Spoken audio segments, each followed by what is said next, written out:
if he's plank of the week.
Across the UK, on DAB+, on your smart speaker, on your smart TV, and on your side.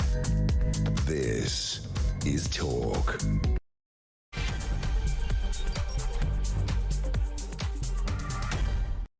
Coming up on 3 minutes after 1 o'clock. Yeah, good afternoon. Thank you to Julia. Back tomorrow at 10 o'clock. Welcome to the home of common sense.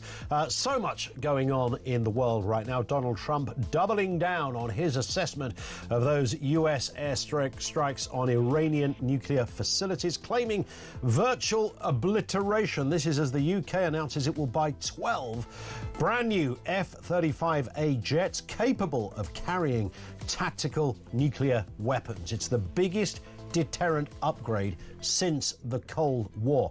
It is not unreasonable to ask, who or what is the biggest threat to the UK? The more you consider that question, ponder on this for a few moments, the more fascinating, stroke terrifying it is. Who or what? Also this afternoon, Labour will push ahead with the £5 billion in disability and sickness benefit cuts with the aim of getting more people working. This is despite a huge rebellion from over 120 of its own MPs. That penciled-in vote could well get cancelled if Mr Starmer and co sniff humiliation on the horizon. Do you support those cuts if it's about getting more people into work? And that story we broke along with The Sun yesterday, migrants working illegally as fast food delivery riders from asylum hotels are to be arrested and have their bikes confiscated in a major crackdown from the Home Office. We're taking away your two wheels, young fella, my lad. You won't be delivering any grub anytime soon. Well, that's the warning at least. We'll have more on that story right here on Talk. Ways to get in touch, 0344 499 1000. You can drop us a voice note there as well if you want to bypass the queues, make it succinct, more chance of it getting played out. And, of course, you can message 87222. I want to start with that question. Who or what is the biggest threat to the UK? I know what I would have said maybe 6 months ago. My general view, which I don't think I'm alone in this one, which has kind of grown over the years, is that probably something artificial intelligence related in some shape or form. Now, that could be at one end The amount of, and you must have spotted this, I mean, not everybody lives their life through social media. I do my best to avoid it. Like anyone, every now and again you have a good old scroll, you see stuff.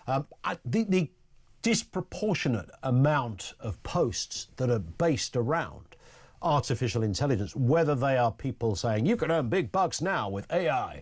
There's a lot of that going on at the moment. But then there's also just stuff that you see and think, oh, I never knew that Eisenhower said that. But of course he didn't, because it's just artificial intelligence. You can make stuff of your mate saying, this doesn't look like weird dubbing. You know, back in the, what was that TV show that used to be on Channel 4 when they used to sort of do an English version, a weird English accent of French actors? Jean-Paul Gaultier was part of the presentation team. I can't remember what it was called. This is not bad dubbing. This is like absolutely pitch perfect. You know, there's a real human being in the street being interviewed by another real human being in the street, and they're saying whatever you want them to say. And it's all perfect. It looks great. And AI is doing this. So that's at the sort of fun level. Or you can make fun movies of your mates saying stuff they never said. On a more serious note, I'm seeing big political speeches that never happened. Wow. You start to factor that into the genuine news cycle. What are you left with?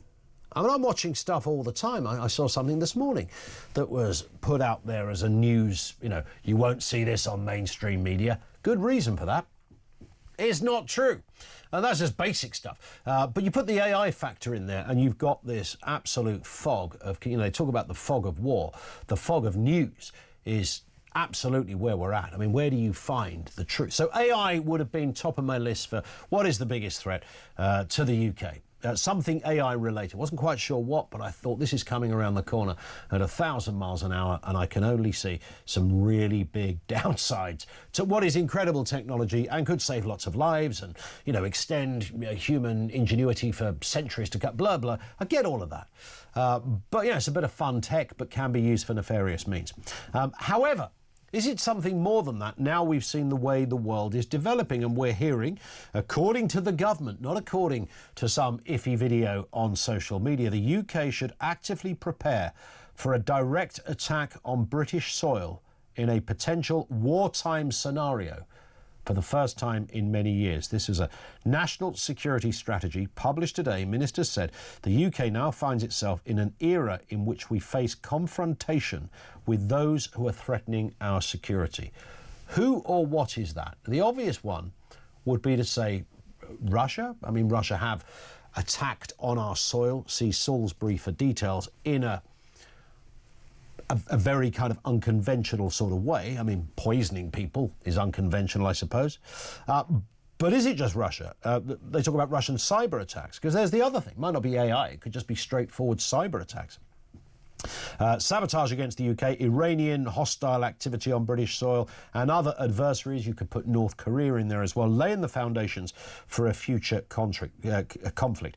This includes them positioning themselves to move quickly to cause major disruption to our energy or our supply chains, this strategy said. So here we have, and no one's really talking about this in any meaningful way. Oh, look, it looks like World War III. You know, I've said it, you've said, everyone's said it. Look what's happening, nuclear, wow, man alive, look, the planes are going into Iran. This could be terrible. Then it all sort of calmed down. But we're in this is the way we're speaking now. This is the sort of dialogue. For the first time in many years, we have to actively prepare for the possibility of the UK homeland coming under direct threat, potentially in a wartime scenario.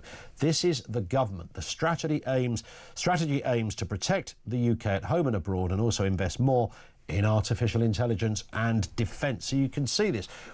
So who or what is our biggest threat? Either to our way of life or to our basic security. Would you pick Russia? Would you pick Iran? Or would you, Iran/Middle East?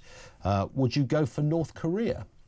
These are all areas that are mentioned when we discuss this kind of stuff. Who or what is the biggest threat to the UK? And we should sit up and go, hang on a second. The government are warning that we should, quote, actively prepare for a direct attack on British soil. There should be front page news everywhere. So let that settle in. Where's the threat? 0344 499 1000. Someone who's a threat to no one is Chloe Dobbs. Not that I know of, anyway. Might be a few characters in the past that would tell you rub me out the wrong way. Trust me, I've got an evil side. The wrath of Dobbs. Good to see you, Chloe. Good to see you. Nice to have you with us. Lots to talk about here this afternoon, of course, including what is going on in terms of security and war, and goodness knows what else. We know that Britain is going to buy these 12 F-35A fighter jets. These are capable of carrying bombs. Big bombs, could be US nuclear bombs if things start to develop in a more unsettling way. It's the largest deterrent expansion since the Cold War. I mean, that's massively significant in itself, with plans to store American nuclear weapons on UK soil. Let's, by the way, have another listen. It's always worth a reminder of Mr. Trump yesterday, because he's trying to sort this whole thing out in the Middle East, and he got really fed up. And for those who haven't heard it, and you'd have to have been living under a rock if you haven't, here's Mr. Trump getting very angry and dropping his own bomb. You know what? We basically have two countries that have been fighting so long and so hard that they don't know what the they're doing. Do you understand that? You ever fight in Iraq? Stunning. There is Donald Trump. By the way, the show I was trying to think of a second ago was called Eurotrash. You won't remember it, Chloe. No. But it was late night Channel 4.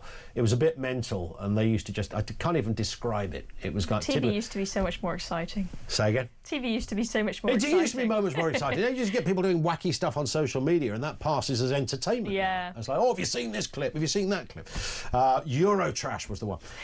Anyway, back to Donald Trump and what's happening. I mean, do you sense we're in a place of vulnerability now?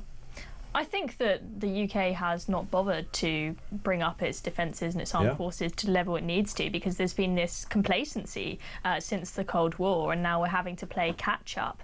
Now, Starmer committed, we just had all these talks at the NATO summit, a lot of pressure being put on European countries to actually do their work, basically, rather than rely on the US to back them up if need be, as they have done for many years. But that's going to be very difficult, even if politically it's a win for Starmer, in that people see that this is a person who's maybe a slightly strong leader that believes in Britain, or to some degree. It's going to be very difficult in terms of Rachel Reeves and her budgeting, because as you've just been talking about, we've also got this huge welfare rebellion going on, where that's just one place where they're looking to try and save some money, which would maybe give them a few more coffers in the pot to spend on defence. But if that is defeated, and you have various other rebellions on anywhere where Labour tries to cut money, that's going to mean it's really difficult for them to fund these, this stuff on defence, and potentially means we're going to have even bigger tax rises than expected in the next budget, which nobody wants. It's not that I'm saying we shouldn't spend the money on defence, we should. You've inadvertently come up with a great question there. Wheelchairs or bombs? That's what we're dealing with now. Where do you want the money? Wheelchairs or bombs? Wheelchairs or bombs? Where do you want your taxes to go to? I mean, it sounds a fairly crude way of putting it, but we are kind of in that ballpark at the moment. We need to spend more on defence. Again, I keep saying this every day. You'd have thought at this stage in the 21st century we'd be in a place where people would go, what's NATO? Oh, it used to be an organisation that kept it back in the day, Now we're all safe. It's, here we are, 2025, no one goes to war anymore, everything's tickety-boo. And of course it's kind of gone in reverse a little bit. Yeah, and I hope that we don't ever have to go to war. You've been saying about this headline that we need to be in a ready position for an attack on our soil. That doesn't necessarily mean that they think that it is highly likely that that is going to happen, but there's enough of a chance, that may only be, say, 10%, that means we need to be ready. We need to have, as Trump has been saying, peace through strength. Right? We are less likely to be attacked if we can show our enemies, you are not going to win if you attack us.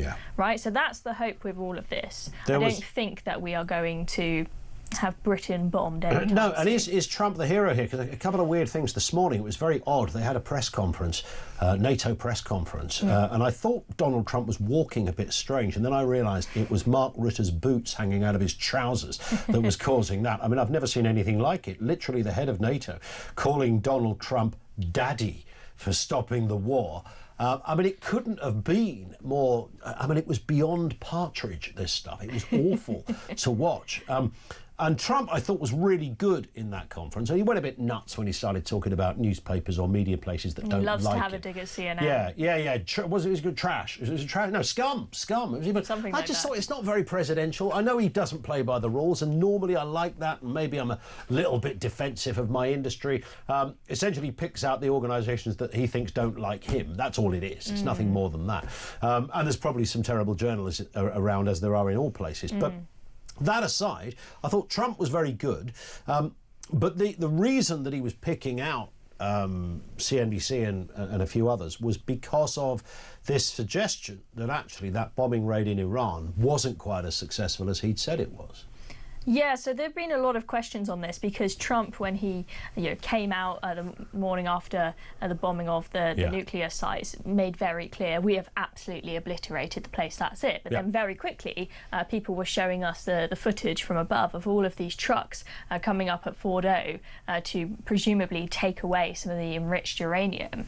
I highly doubt it is the case that, as some organisations are reporting, that this has only set them back a few months.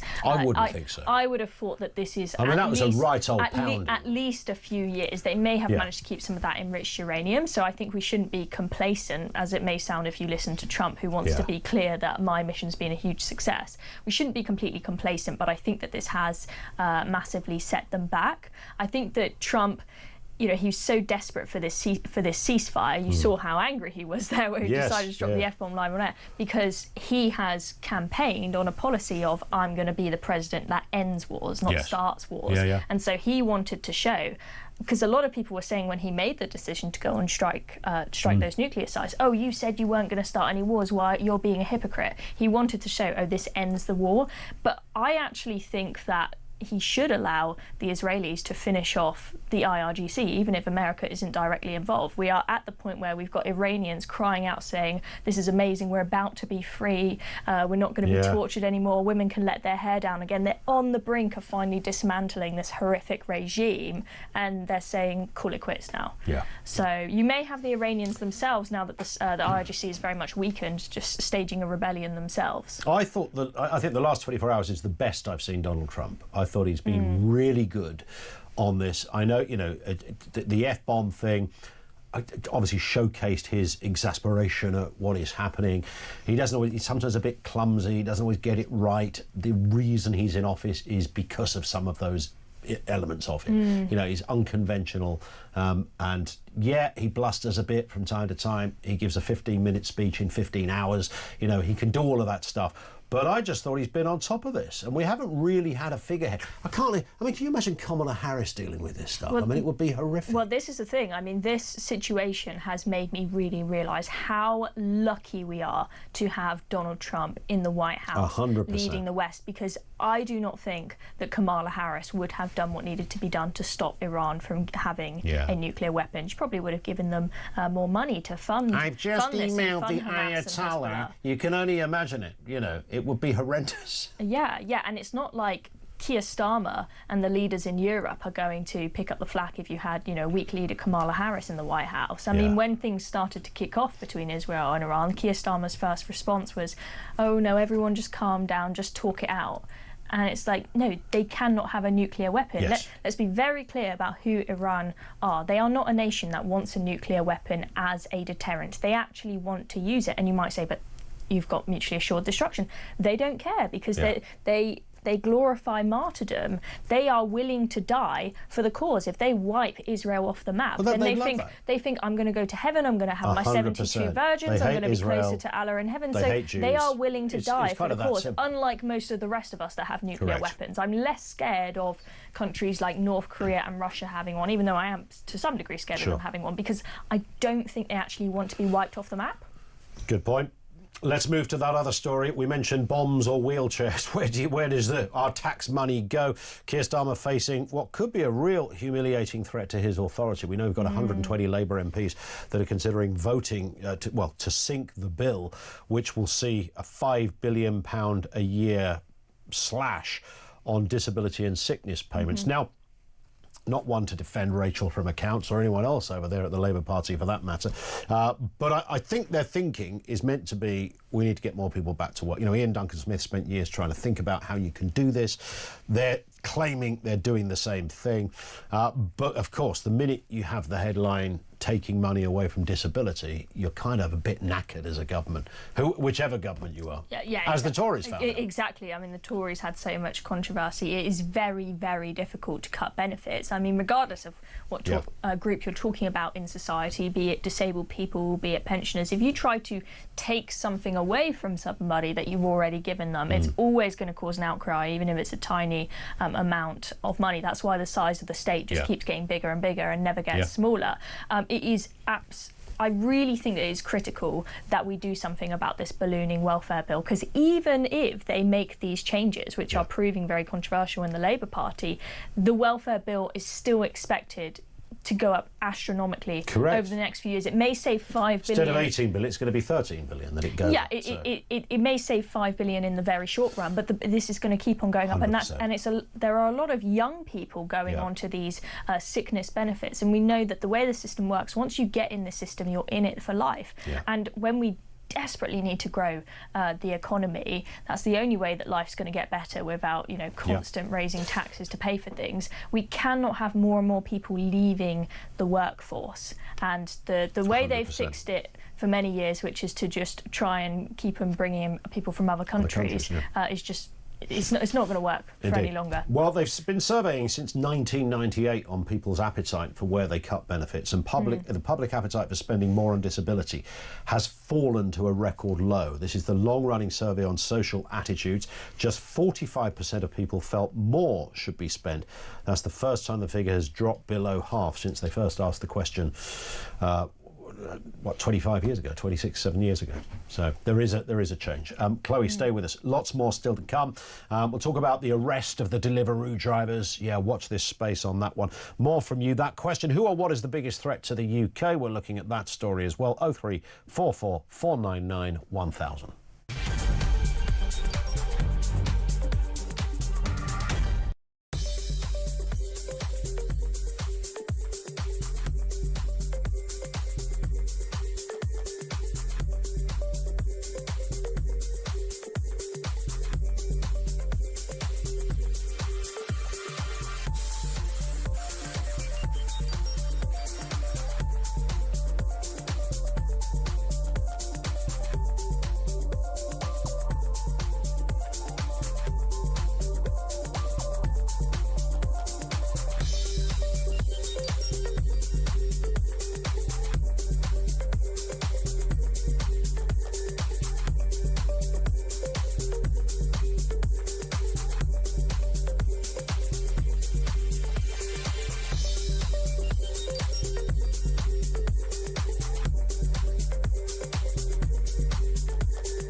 People's situations are complex, and for instance, people who are coming forward asking for support with things like anxiety, it's very often a genuine thing. However, the whole system needs to work differently, including one area where we were specifically working on reforms and had them in train was on the sick note that people get from their GP, which you need a much better process where you don't just have a GP saying, yes, if you think you need time off work, yes, there you go, but actually, proper conversation about what work that person could be doing doing and what support they need to do it.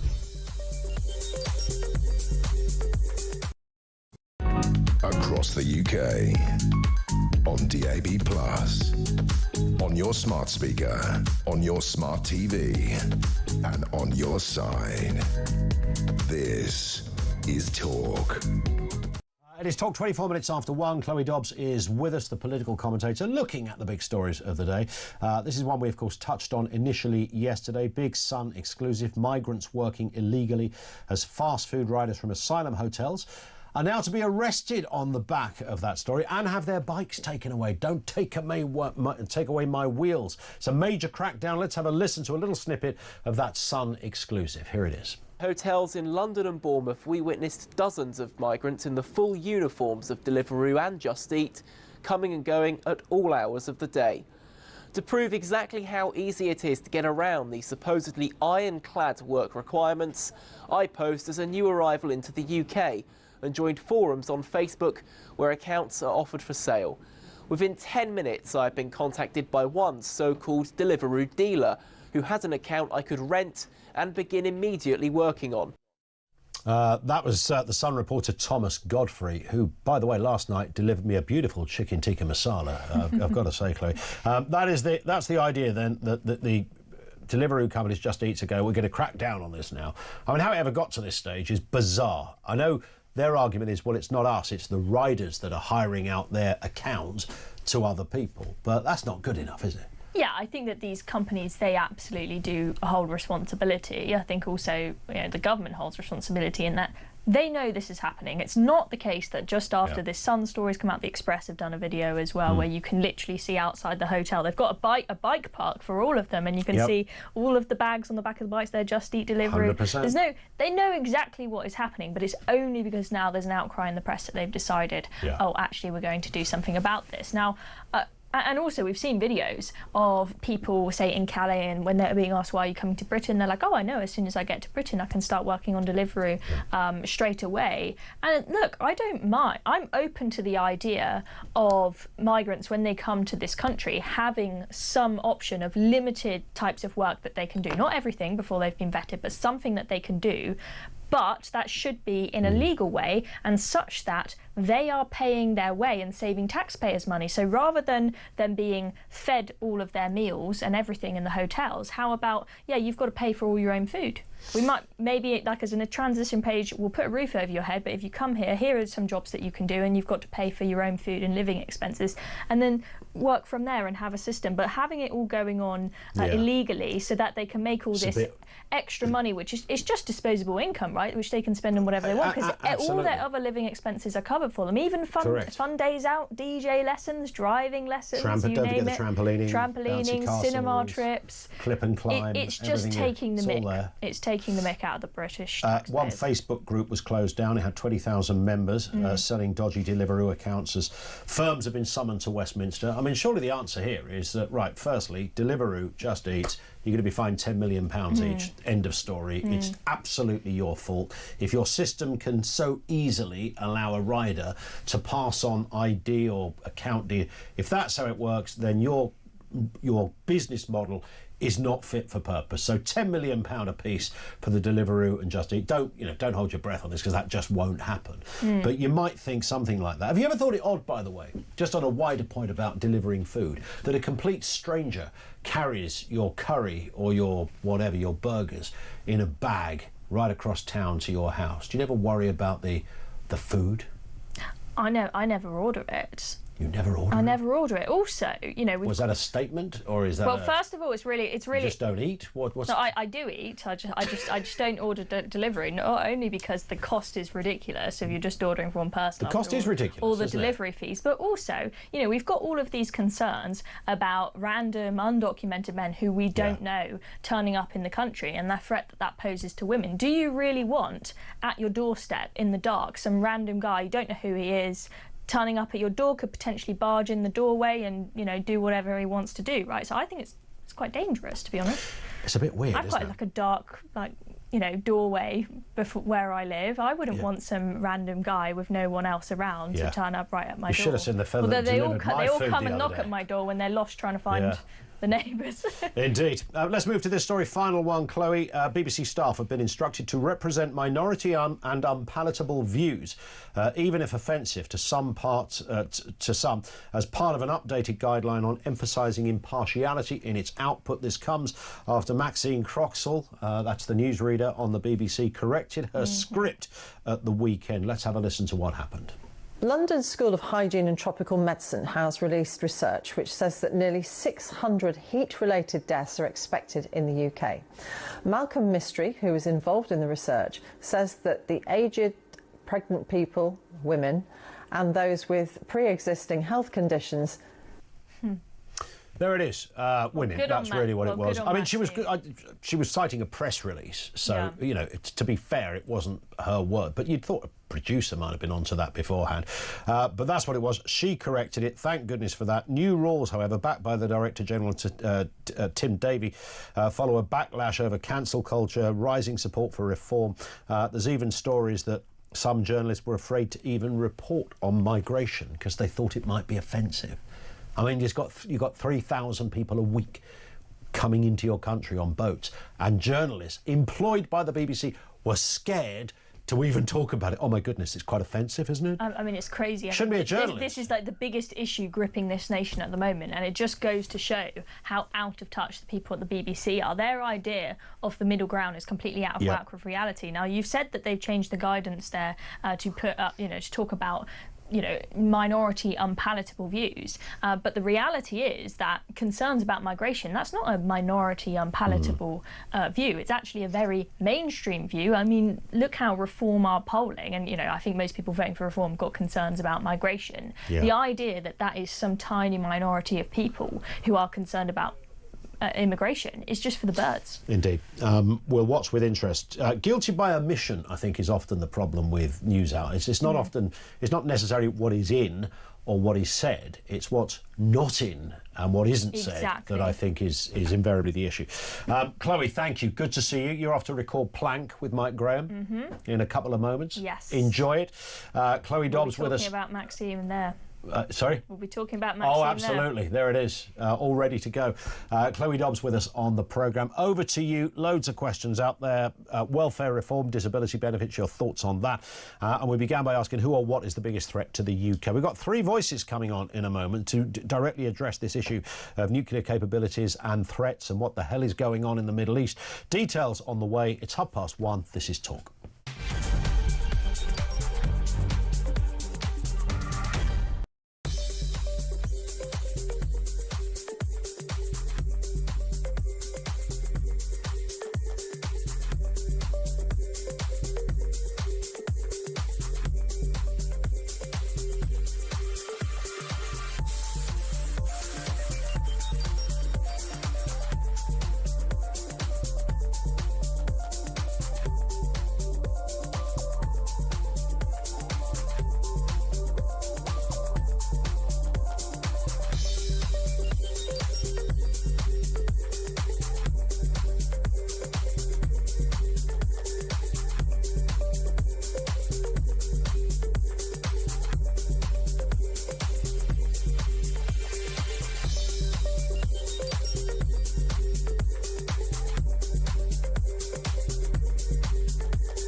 Across the UK, on DAB+, on your smart speaker, on your smart TV, and on your side.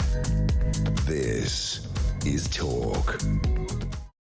It is talk 0344 499 1000. Who or what is the biggest threat to the UK? There's all sorts going on at the moment. Donald Trump doubling down on his assessment of US airstrikes on Iranian nuclear facilities over the weekend, claiming virtual obliteration. This was contradicted by a Pentagon leak. I mean, how the heck does that even happen, by the way? A Pentagon leak.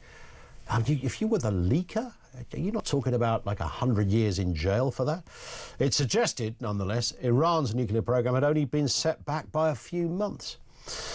Meanwhile, this morning at that press conference, NATO chief Mark Rutte even called the president daddy. I'm not kidding you, as he praised him for holding the ceasefire together. It was a little bit, kissing up, shall we say, but hey, that's how these things work. It comes as Prime Minister Keir Starmer has revealed plans to buy a squadron of F-35A jets capable of carrying nuclear gravity bombs, warning that peace can't be taken for granted and Britain must prepare for attacks at home. Lots of voices to talk to, but first, our friend Philip Ingram, MBE, former senior military intelligence officer. Philip, good afternoon to you. Good afternoon, Ian. Always good to speak. Listen, you've been around this world of security and all that goes with it for many, many years. Do you sense, and bearing in mind we're talking about things that haven't happened since the Cold War, do you sense that we're in a very specific place, a precarious place? Where are we now? We're in an extremely precarious place. I've been at this game for over 40 years, and it wasn't until about 2 years ago I could see a clear path to a global conflict. And unfortunately, everything that's happened over the last 2 years hasn't taken us away from that. It's given more paths and put us slightly closer to that potentially happening. So we live in exceptionally dangerous times, and the only way to help deter it is to improve our military capability as quickly as possible so that people don't want to take things to the next level. Yeah. And when the UK government says we should actively prepare for a direct attack on British soil. Now, I know saying it could be argued it's just a responsibility of government to give you worst case scenarios. But what do you think they mean by that? Who are they talking about, Philip? Well, I think they're talking about everyone, and it's the machinery of government and all the rest of it. If we look at what happened during the COVID crisis, the pandemic, there's the national threat assessment, and then that goes down to local threat assessments that are run by what are called local resilience forums. The threat assessment as the biggest threat to this country had been a pandemic-type situation, and that had been out there for over 10 years. And we weren't prepared for it. So now is the time for the government to start talking bluntly and to start to use language that people begin to understand. So we start to take this seriously. We have got no preparations for the potential of this country being attacked in any conventional way, never mind in a nuclear way. And the threat is getting there. Yeah. And this purchase of the new F-35A jets, real capability there. What is your reaction to that? Was this already penciled in for purchase, or is this a reaction to current events?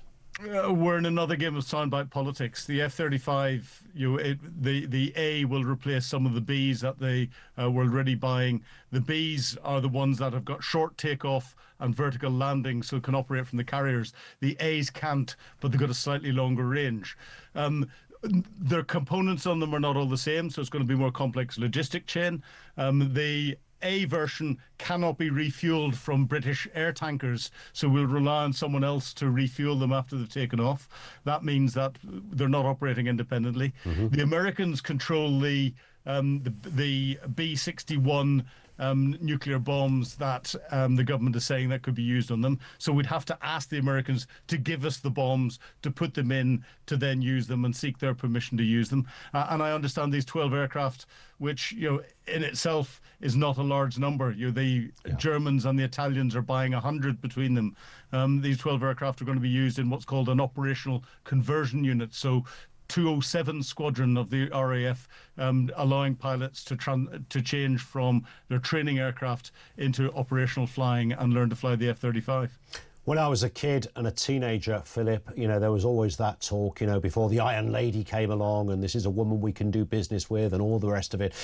Two Tribes, Frankie Goes to Hollywood was playing on the radio. John Craven's News Round was telling you how to build a nuclear bunker in your back garden. I remember it well. Yeah, indeed. Do I need to start digging the lawn up? You don't need to start digging the lawn up, but you do. If you could get the old booklets out that were circulated around that sort of time and start to read them, they'd help enormously. I think as a country we need to ensure that we are resilient and look at the resilience. The chances of us getting attacked by nuclear weapons still remain very, very, very remote. Terrorism is still the biggest threat. Maybe the current government is an even bigger threat.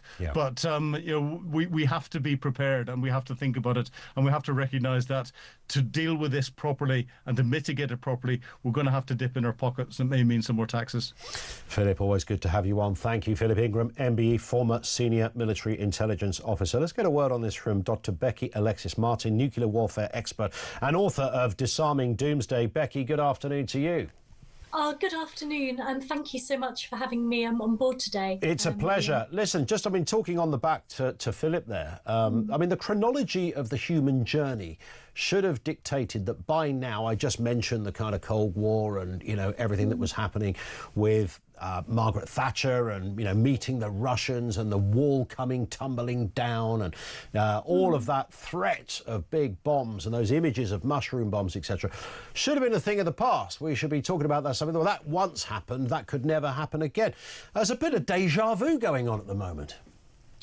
Yeah, I totally agree. And I think it's really interesting, particularly from a perspective of kind of our new air-launched nuclear capability, because this is going to be the first time since 1998 that we've got this capacity.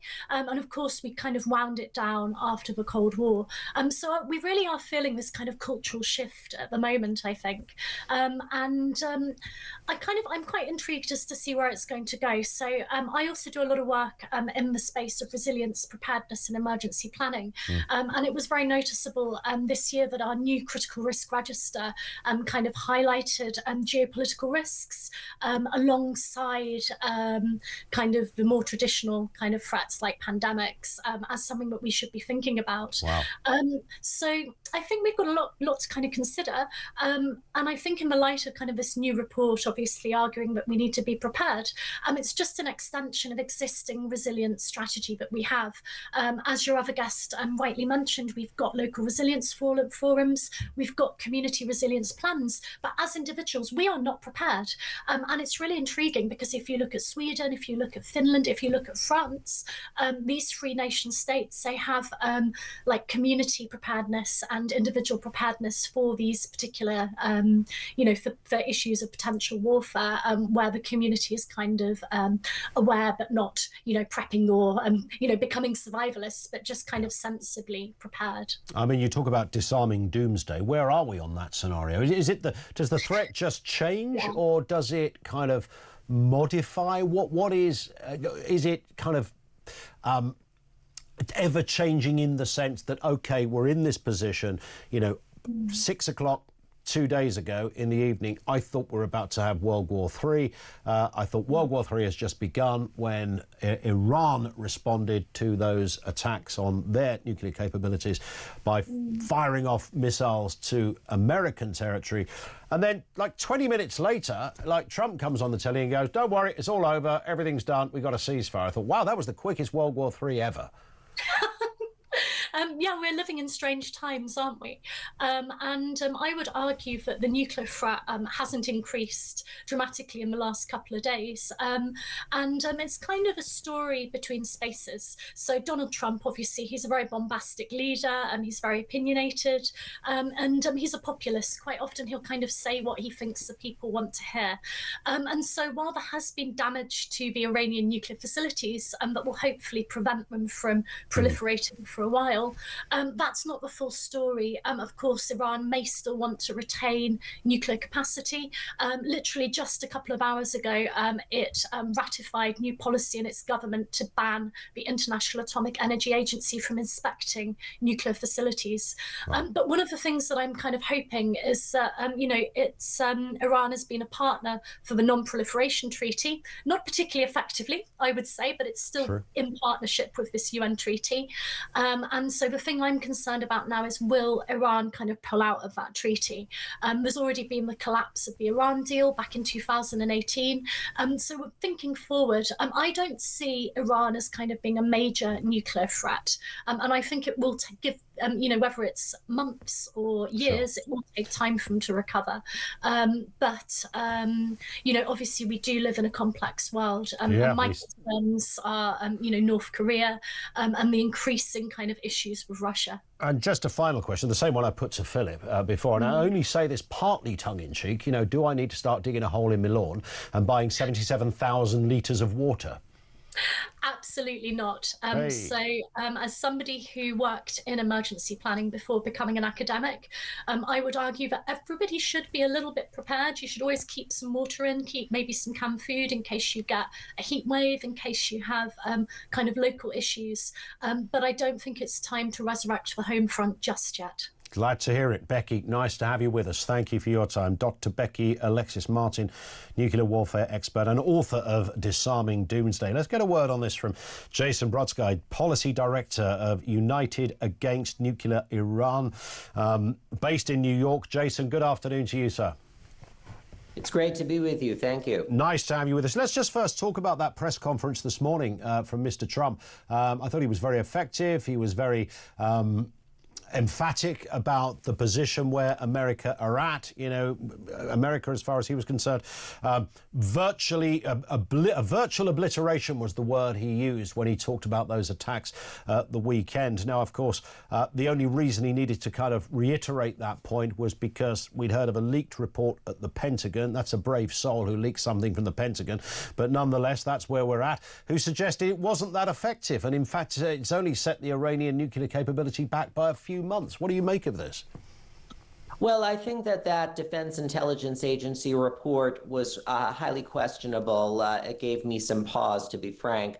I think if you look clearly at some of the reporting, it says it was a low confidence assessment.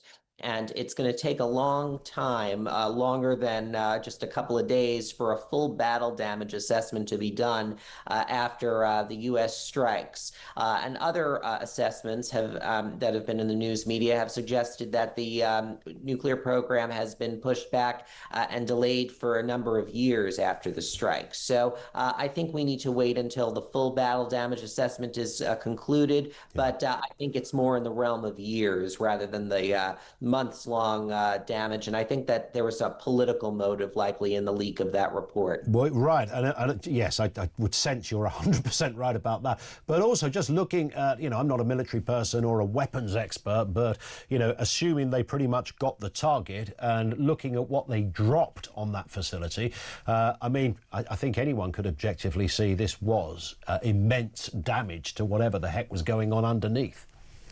Yes, even today, Iran's foreign ministry is telling Al Jazeera that there was a significant damage done to its nuclear installations. And let's not forget, it's going to take and cost the Iranian government a lot of money to rebuild those nuclear installations. It costs money to build up a nuclear program. There have been some estimates that the Iranian nuclear program has cost the regime since 2006 around $500 billion to construct. And so when Iran is under sanctions right now, punishing American sanctions especially, and that's depriving them of resources, it's going to take them a long while to rebuild those capabilities to a full extent. Indeed. And Jason, where do you think Iran were at with their capabilities from the point of view? How far away were they from literally having a missile that they could fire into Tel Aviv and destroy the place? Well, I think that before the nuclear program was struck by the United States, the U.S. intelligence community had its years-long assessment, really, that the Supreme Leader had not made the decision to weaponize. Nevertheless, the Iranian regime had undertaken activities that would put it in a better position should a decision to weaponize be made. And so with this U.S. strike, that will set back the ability of the Iranian regime to retain that nuclear weapons capability and option should a decision be made, and will delay that hopefully for a number of years. Yeah. And finally, we've been asking the question over here, who or what is the biggest threat to the UK? How are Americans seeing this? We look around the world, it's a kind of strange old place right now, a little precarious. We always often talk about North Korea. We can kind of mock the place, but, there might be something going on over there. We know about Russia, very temperamental regime. anything could happen. Factor in Ukraine. China is there. We've got Iran. But where is the greatest threat, do you think, to Western civilization right now? Well, I think the great strategic threat to the United States and its allies like the UK is China. That's a very important long-term strategic threat. Some of the more acute threats in a very lethal way is the Islamic Republic of Iran. Let's not forget the Islamic Republic has been trying to kill and kidnap UK nationals on British soil for a number of years now, and these plots have become increasingly brazen, and it poses a threat to all kinds of UK nationals. Indeed. Jason, great to have you on, sir. We will speak again, I'm sure. Jason Brodsky, Policy Director at United Against Nuclear Iran. He's in New York. He was live there. Thank you to our guests on that one. Over to you, 0344 499 1000. Trump this morning at that NATO press conference laying it out, you know, virtual obliteration, he claims. Where is the real threat here? Certainly the NATO chief, Mark Rutte. I mean, he couldn't be more fawning and glowing over the president, even referring to him as daddy, as he praised him for holding the ceasefire together. It's worth having a little listen to what the NATO chief said about Mr. Trump just a few hours ago. They're not going to be fighting each other. They've had it. They've had a big fight, like two kids in a schoolyard. You know, they fight like hell. You can't stop them. Let them fight for about 2-3 minutes. Then it's easier to stop them. And then Daddy has to sometimes use strong language to get to use strong. Every once in a while, you have to use a certain word. Daddy has to use strong language. Oh dear.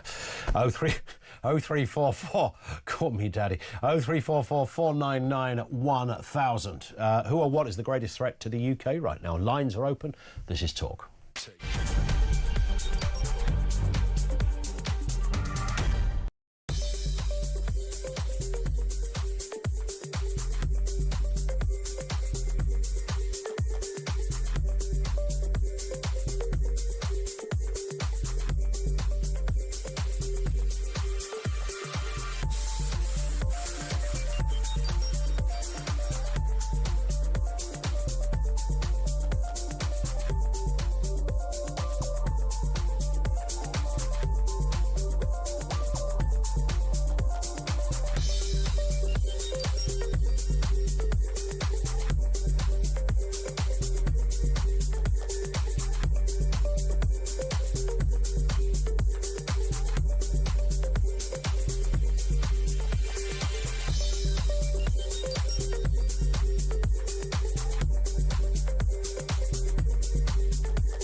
We had single days where there were 12,000 illegal border encounters. 12,000 people who weren't supposed to be here.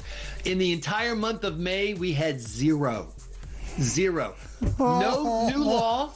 No news like spending in the sense of like we didn't, like new mass. I'm sure they moved some money around, you know what I mean? But just using the people we have and the border and the laws we have just by enforcing the law. That's all we did.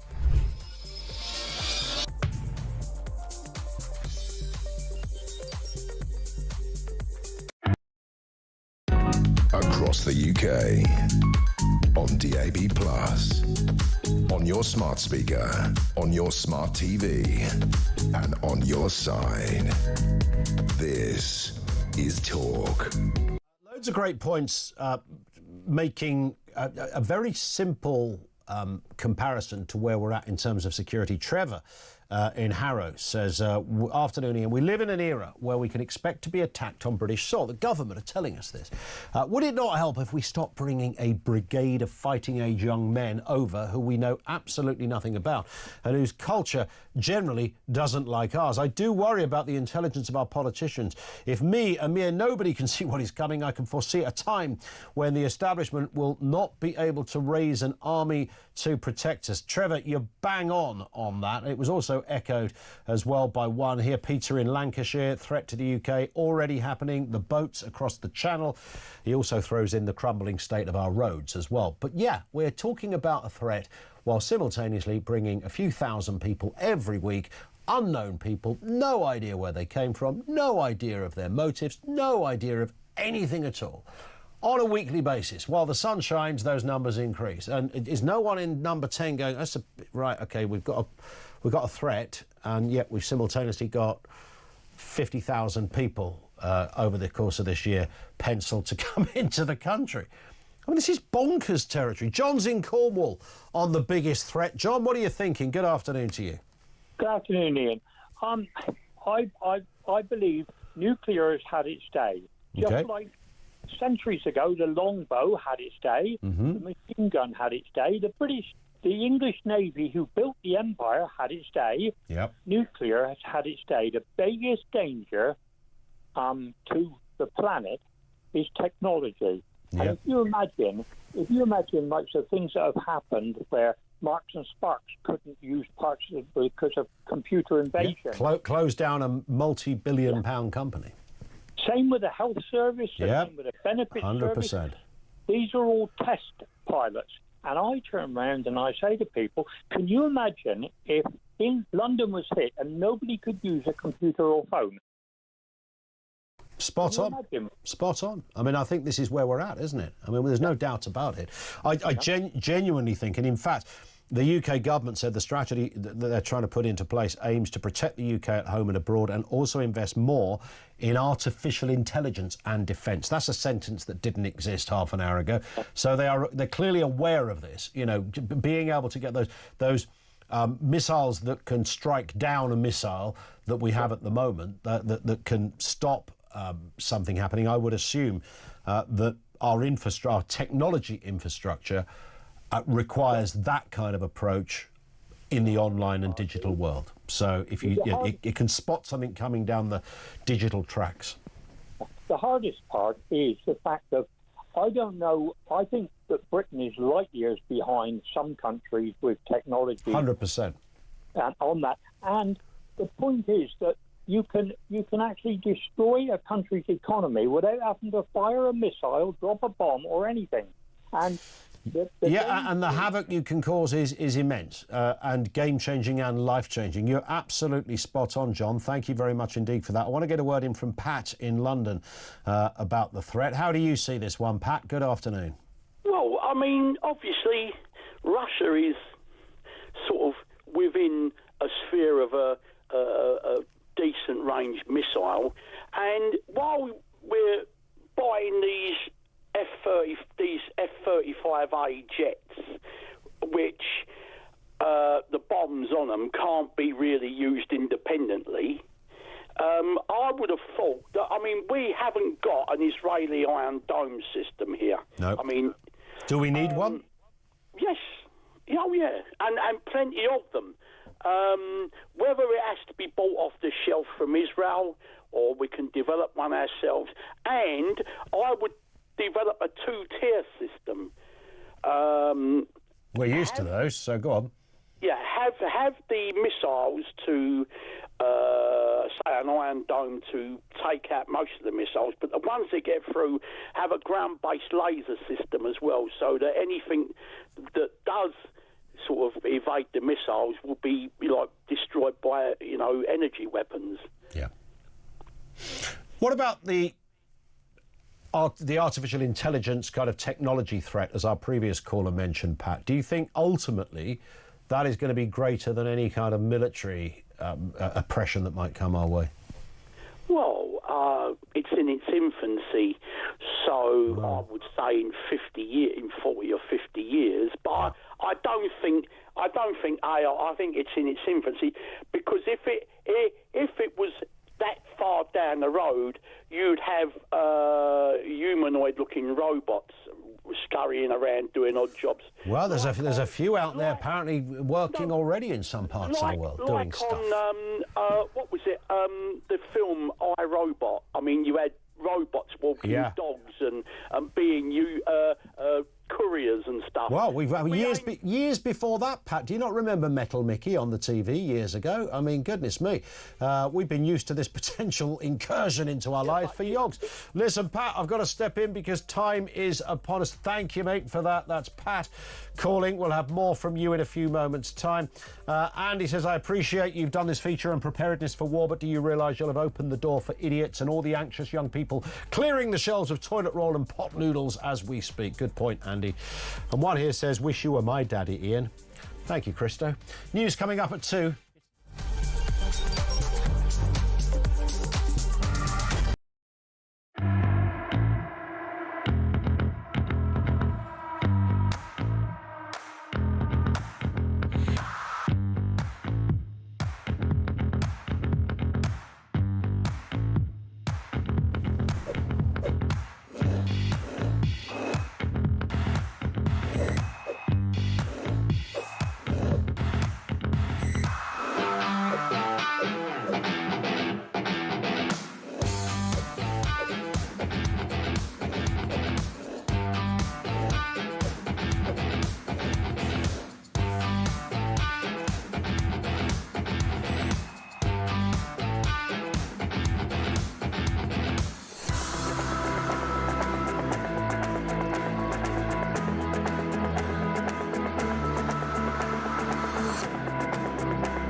Across the UK, on DAB+, on your smart speaker, on your smart TV, and on your side. This is Talk.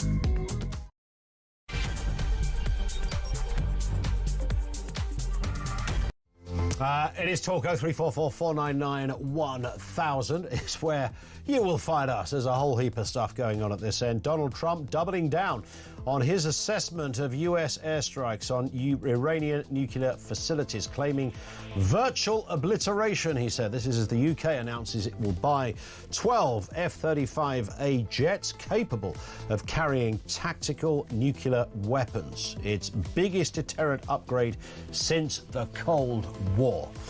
What does this mean, and who or what is the biggest threat? to the UK. We'll have more on that. Great responses so far. Back with your calls shortly.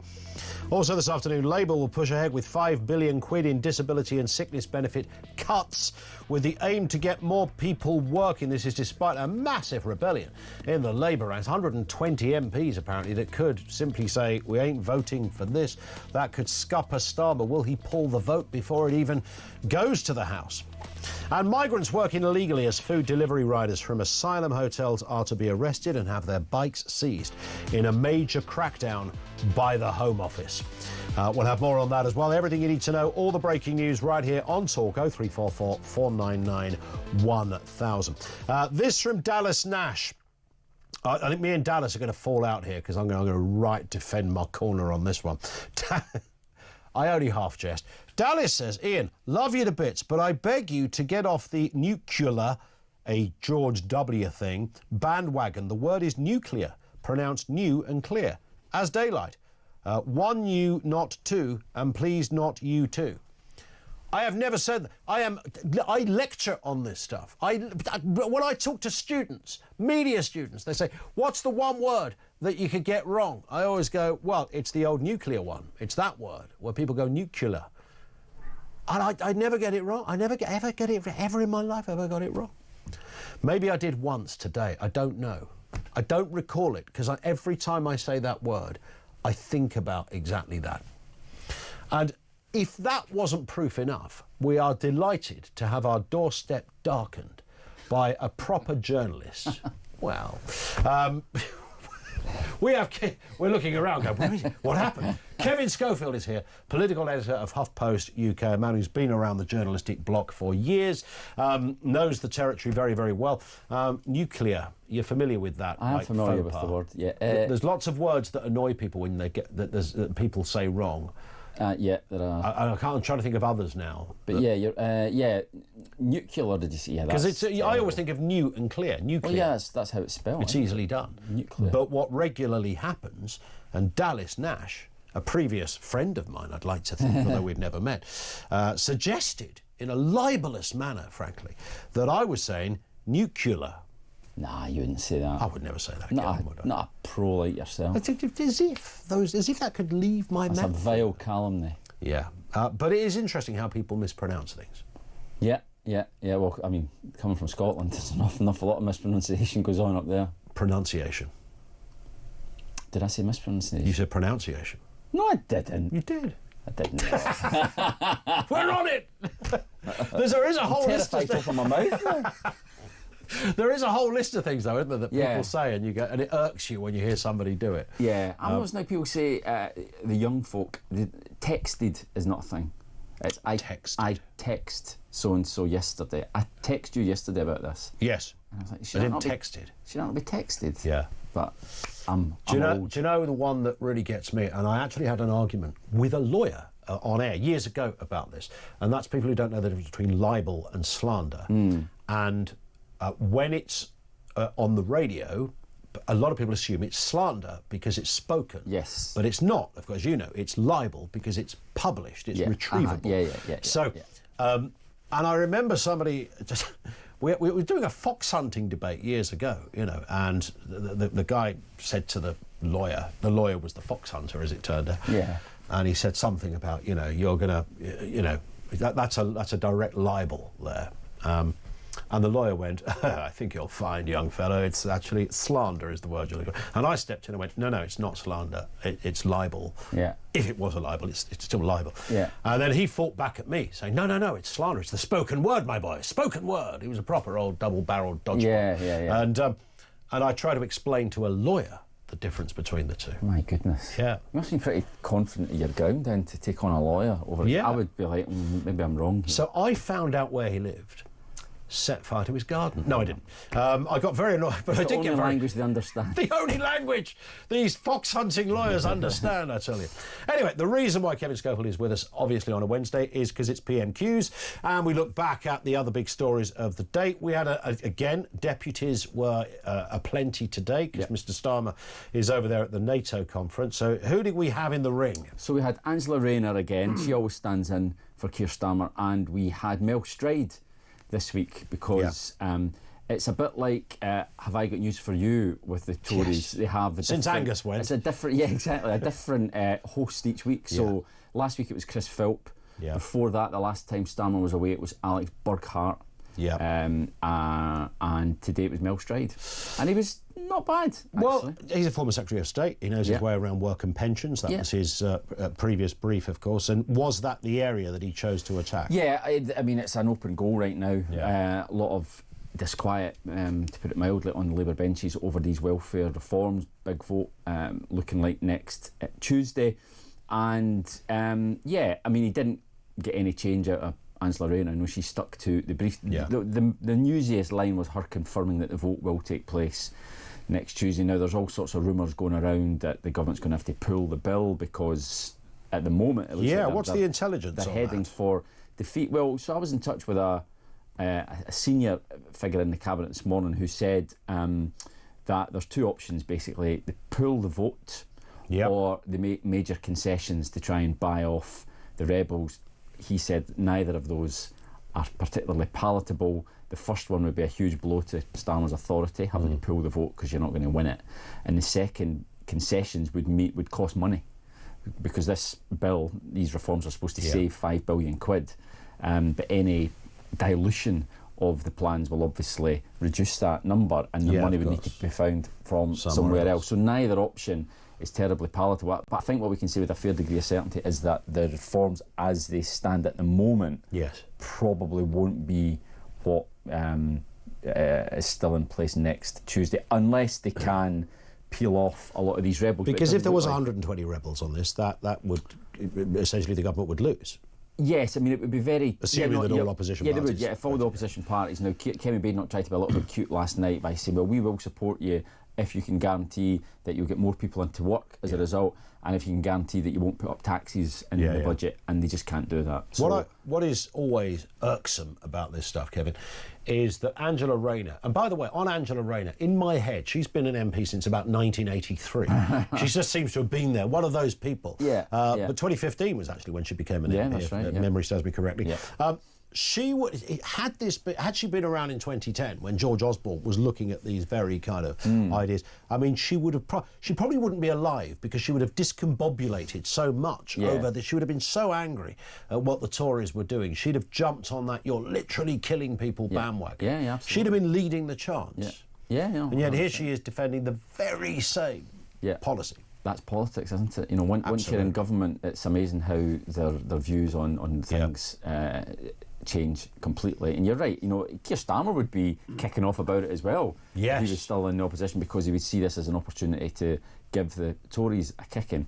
As it so happens, it's Labour who are doing it, and you're right, Angela Rayner's now having to go up there and defend it, which I'm sure instinctively she wouldn't want to do. But yeah, no, she did pretty well. I mean, against Mel Stride, it was probably a low-scoring draw, I would say. Neither of them, you know, landed any particularly knockout blows. But as the session went on, she got better and was very funny. You know, she's very good, unlike Keir Starmer, at basically talking off the top of her head. Yeah, she can do that a bit better. You know, she doesn't have to read everything off a script in the way that Keir Starmer does, which, you know, for a Prime Minister is pretty embarrassing, actually. Whereas she is much more relaxed, and maybe because she knows that she's not doing it every week, maybe that helps. But she certainly was pretty impressive at times. Somebody who has been there since 1983 or thereabouts, Jeremy Corbyn. Yes.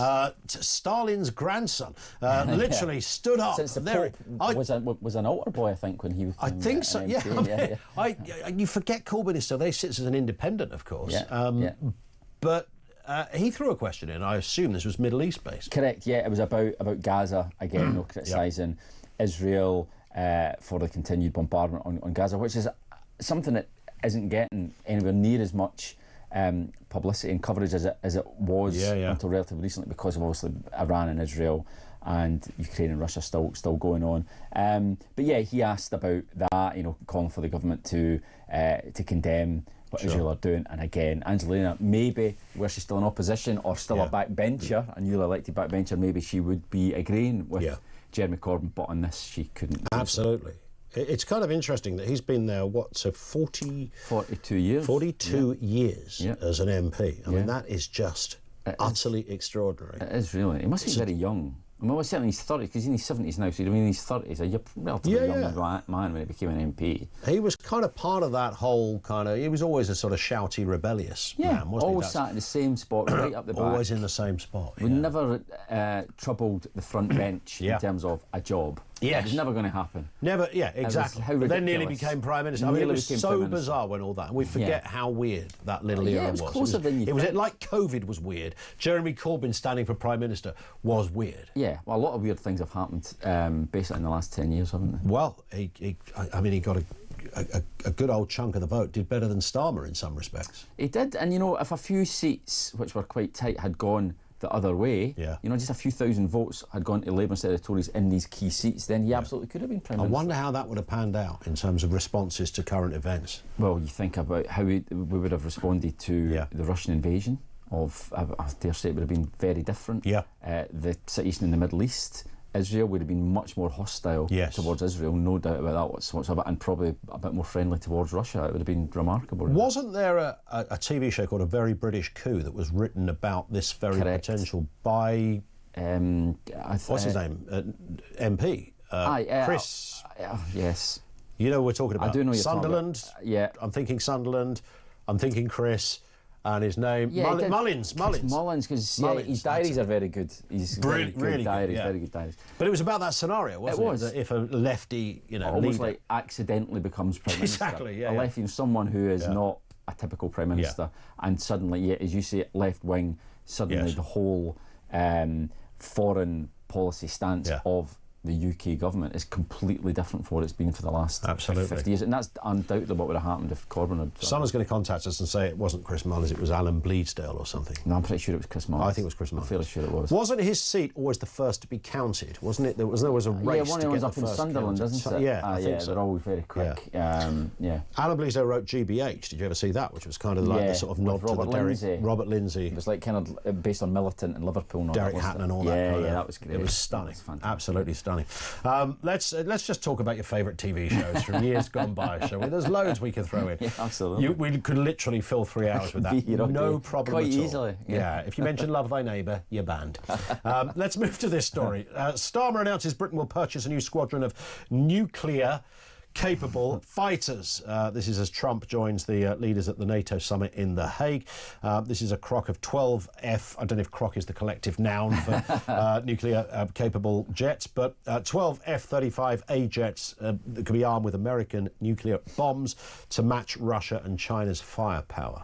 Yeah, I mean, it's a big announcement, right? Yeah, big announcement. And it'll be the first time that RAF jets have carried nuclear weapons since the end of the Cold War. I think it was the RAF Tornadoes were the last to do it, and they were decommissioned, I think, 1998. So yeah, it is significant, and another sign, sadly, of how dangerous, much more dangerous the world is now compared to back in the 1990s, or even 10 years ago, really. I mean, absolutely. It is very, it's febrile, to put it mildly. Just a word, Kevin, on this extraordinary love-in from the NATO chief, who it was quite embarrassing to watch, actually.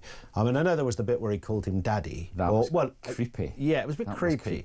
I know he was what he was trying to do is continue the playground analogy that Trump had, but it sounded But even before that, all the body language, and he'd written in this letter, hadn't he, saying, you're the greatest, it's like, no one else has ever done this before, you're fantastic. What's going on there? It is very weird. I mean, I think he's trying a bit too hard to be... Because Trump's view of NATO has never been, No, and you could say, well, maybe he's just been politically smart, you've got to suck up to Trump. Trump responds well to flattery. He responds well to people kissing his feet, basically. And if that's what it takes to keep him on board with NATO, because we know he's been fairly sceptical about the role of NATO in the modern world and how much money particularly European nations spend on their defence. So if Rutte thinks, you know what, I'm just going to throw my dignity out the window and prostrate myself in front of Donald Trump, if that keeps them on board, then I'm willing to do it. But it is pretty embarrassing to watch it as an outside observer. And you're right, I mean, the message that he sent, which I'm guessing initially was meant to be for Donald's eyes only, and Trump then just decided to screenshot it and put it on Truth Social. Yes. Really cringy. It was really... and apparently shortly after that, Trump did actually have to visit A&E over there in The Hague to have Rutter's tongue removed from his toes, and I cleaned that one up as well. Are you a fan of do you like a takeaway, Kevin? I do like a takeaway. What's your favourite takeaway? So my takeaway is definitely an Indian takeaway, like closely followed by Chinese. Chinese. I would say. I like a Thai. Okay. A Thai. I like a Thai. I had a pad Thai at the way. I love a pad Thai. Have you ever had a pad Thai delivered to your door by someone who half an hour ago was taking their wellies off on a beach in Calais?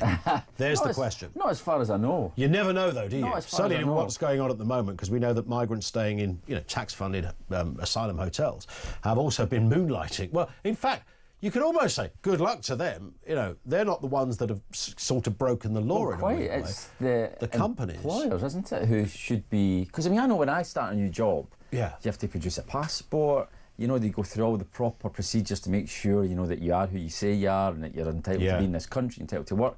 And I've lived here all my life.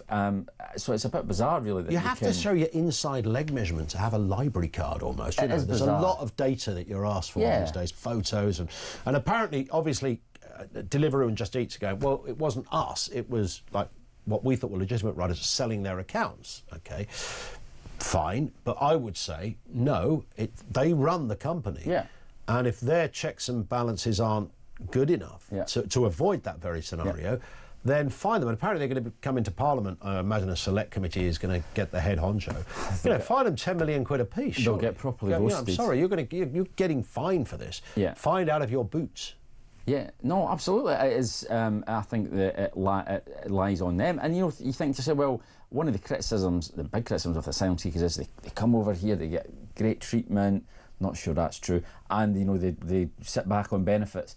At least these guys are going out and actually trying to graft and are providing a service that people they like probably watched a load of those Norman Tebbit videos saying, get on your bike. Literally, and they've taken it very literally indeed. Tebbit's the man. He's probably a god in some country somewhere. Like Prince Philip was. Absolutely. I'm sure Norman will be applauding them. Absolutely. But if, the rules have been broken, they've been broken by the employer. They should be called to account over them. Final one. Trust in government has collapsed to record lows. Just 12% believe it puts the national interest first. 10 seconds, Kevin. Does that surprise you? It doesn't surprise me, and it should worry us as well, because when people lose faith in politics, then that's when lots of unsavoury characters can take advantage of that situation. Indeed. Kevin, great to see you as ever. Kevin Schofield is the political editor at HuffPost UK. In a couple of moments, Richard Holden, the MP, will be with us talking about his proposal to ban cousins getting married. It's interesting what he's got to say on this. We'll talk to Richard Holden next on Talk.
this is effectively a confidence vote, the Prime Minister. Yeah, and that's what it is. They say it's flagship reform. I mean, it's nothing of the sort. It's not. It's literally fiddling while Rome burns level of reform. But if he can't get through even that tiny amount of reform, he has no authority. He doesn't, and his backbench MPs now feel emboldened with what's happened with the winter fuel allowance when they took it away and they all had to take the grief off their constituents. Then they came back with a U-turn.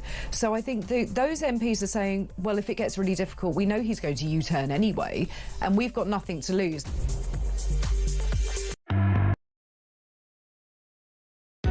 Across the UK, on DAB+, on your smart speaker, on your smart TV, and on your side. This Lots of comment coming through. What is the greatest threat to the UK? Jason Market Harbour says the greatest threat in the UK is the government and the civil service. Mass immigration, undocumented migrants who could be terrorists, rapists, murderers, we just don't know, given away strategic military assets. Can someone confirm if the Chagos Islands are invaded, whose responsibility is it to defend, the UK or Mauritius? Letting out prisoners early, making our streets even more dangerous. It's more likely to be, I'm more likely to be killed on the streets of Great Britain than a nuclear bomb from Putin. We have a foreign government that has been infiltrated by foreign actors, says Jason. Strong stuff. Jason, thank you very much indeed for that. And the world, our country at the moment, is full of sort of unfathomable things. Here's one of them. And this is a story we have touched on before, but this gives it perhaps a greater resonance. The Conservative MP Richard Holden says a ban on cousins marrying is not about racism, but about protecting freedoms, fairness and vulnerable people. He introduced a bill to Parliament warning that such marriages create a clan culture that undermines integration and enables grooming gang cover-ups. The move follows a new poll showing an overwhelming majority of Britons want cousin marriage banned. Tory MP Richard Holden joins us now. Richard, good afternoon to you. Afternoon, Ian. Nice to have you with us. Listen, I think a lot of people, before this sort of came to light a little more, thanks to yourself and those that have talked about this more recently, I think most of us thought it was already illegal for cousins to marry, but apparently not. Yeah, no, I think it's a common misconception. I think a lot of people do think that actually it is illegal for first cousins to get married because of the obvious concerns around and everybody knows it, there's sort of Habsburg monarchs from Spain and everything like that, and those issues that happen around health. But it's not illegal. It was illegal for hundreds and hundreds of years in the UK until Henry VIII decided to marry the sister or the cousin of his then wife. So it was actually done in a very strange way hundreds of years ago. But it's not really been a major issue in the UK for a long time. It has become an issue in more recent years because of a couple of factors, but mainly because of two groups, the Irish traveller community and also very much so the British or elements of the British Pakistani community, where the levels of first cousin marriage are just incredibly high. So in parts of Bradford, we've been looking at, and some of the work by a chap called Professor Patrick Nash from Oxford's been looking into this. Over half of the marriages are to first and second cousins. Wow. In parts of Bradford, which is a lot. You know, whereas in the general population, that might be 1 in 200, 1 in 500. But it's over half of marriages. And that means that what you're seeing, particularly when it's generation after generation, is those health impacts get compounded, which is a really big problem.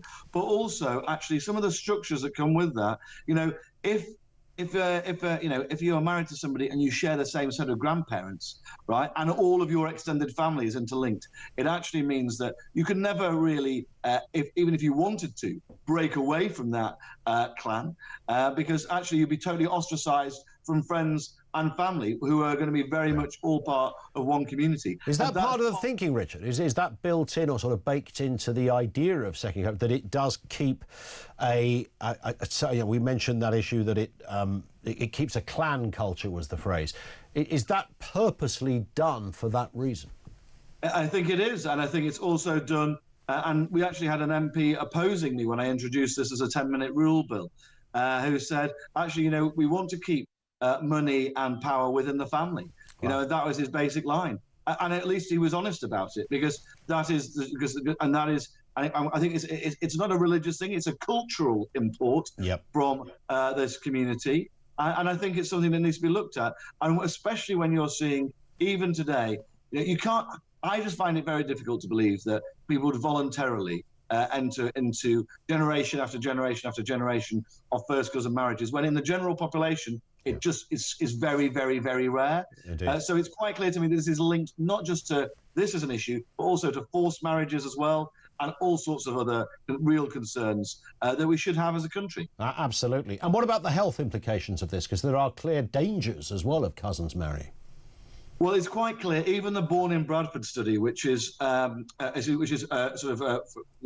sociologists behind that, or I would say certainly, they're very. Let's put it this way, they're very understanding of the community in which they're working in. Even they say that it's going to be the health risks double. And I'm absolutely convinced that when you're seeing multi-generational first cousin marriages, the first cousins marrying first cousins marrying first cousins, actually those health risks just multiply all the way through. And I've had a lot of correspondence, both from people within the British Pakistani community in some of these areas, but also the doctors who serve these communities saying, Richard, please do press ahead with this stuff, because there is real concern on the ground. We want to see it stop. And actually, there's a YouGov poll recently which said that the majority of British, Pakistani and Bangladeshis wanted to see it banned as well. But so few people will speak up about it because of this clan issue, which really keeps perpetuating. It actually just perpetuates a culture of fear. And I think we've seen that manifest in other areas, like in the grooming gang scandal. And I think it's one of the ways we can break that is actually by allowing people to marry people they love rather than forcing them to marry within their extended families. Yeah, that would be a good idea, wouldn't it? Nothing much controversial about that. And I guess many people have, particularly MPs, shun away from this because they think it they're dipping their toe into sort of nefarious waters here. Or is it a little bit insensitive culturally? Is it racist? Is it all of these things? And of course, it doesn't take much in this day and age for people to run a mile if they think they're anywhere near that territory. And so they choose to ignore it rather than confront it. I'm afraid, sadly, that has been the case. I must say, though, I've been really pleased to get, in the last, since I started this campaign, the Shadow Home Secretary has come on board. Kemi came on board in a big way over the weekend. The big interview saying we've got to get rid of first cousin marriage, and it leads to all of the things we've just been discussing. I just want to get the government into the same place too. I think there are people within the government, I've spoken, and I don't want to name them, but I've spoken to Labour MPs and ministers who want to see progress here, but they are scared of broader issues within the Labour Party. And it's quite clear that Keir Starmer is going to play politics with this and try and, keep kowtowing to some of those certain community leaders, rather than actually standing up for what I believe deep down he knows is right as well. And I just think that shows the character of the man, sadly, who is our Prime Minister. Yeah, indeed. Richard, thank you. Great to have you on with us. Richard Holden, the Conservative MP on that campaign to ban cousin marriage. Again, I think a little while back, most people thought you can marry your cousin? Really? That's a bit weird. Who fancies their cousin, for God's sake, let alone fall in love with them. But that's where we're at. And some communities, this is not just something that sometimes happens, it's actively encouraged, it protects a certain clan culture, as the quote goes, and that's why it's continued. And politicians and others, despite huge medical concerns and other concerns around freedoms, vulnerable people as well who might feel almost forced into these situations, despite all of that, the overarching narrative from some, particularly on the left, is, well, better not go there. Could look a bit weird if I start campaigning for this. We live in a very strange upside down world where stuff that is bat sugar crazy and utterly bonkers somehow gets a free pass due to insensitivities. Weird times, eh? 0344 499 1000. Back with more from you in a couple of moments. Some great messages coming through. 87222 if you are messaging. On the phone, we'll take more calls in a second as well. This is Talk.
across the UK.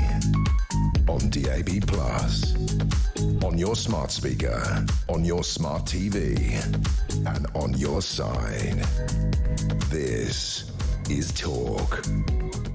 Paul in Five says, we were asking the question, by the way, who or what is the biggest threat to the UK?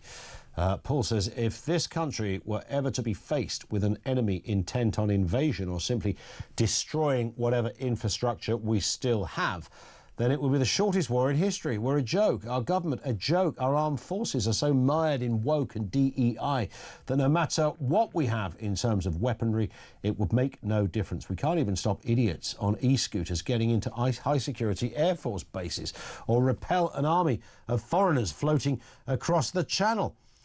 It's a fair point, frankly, isn't it? If you look at the sort of strange world we've created over the last, what are we looking at? Is it 20 years? Maybe not even that. The real acceleration of black is white, up is down, night is day.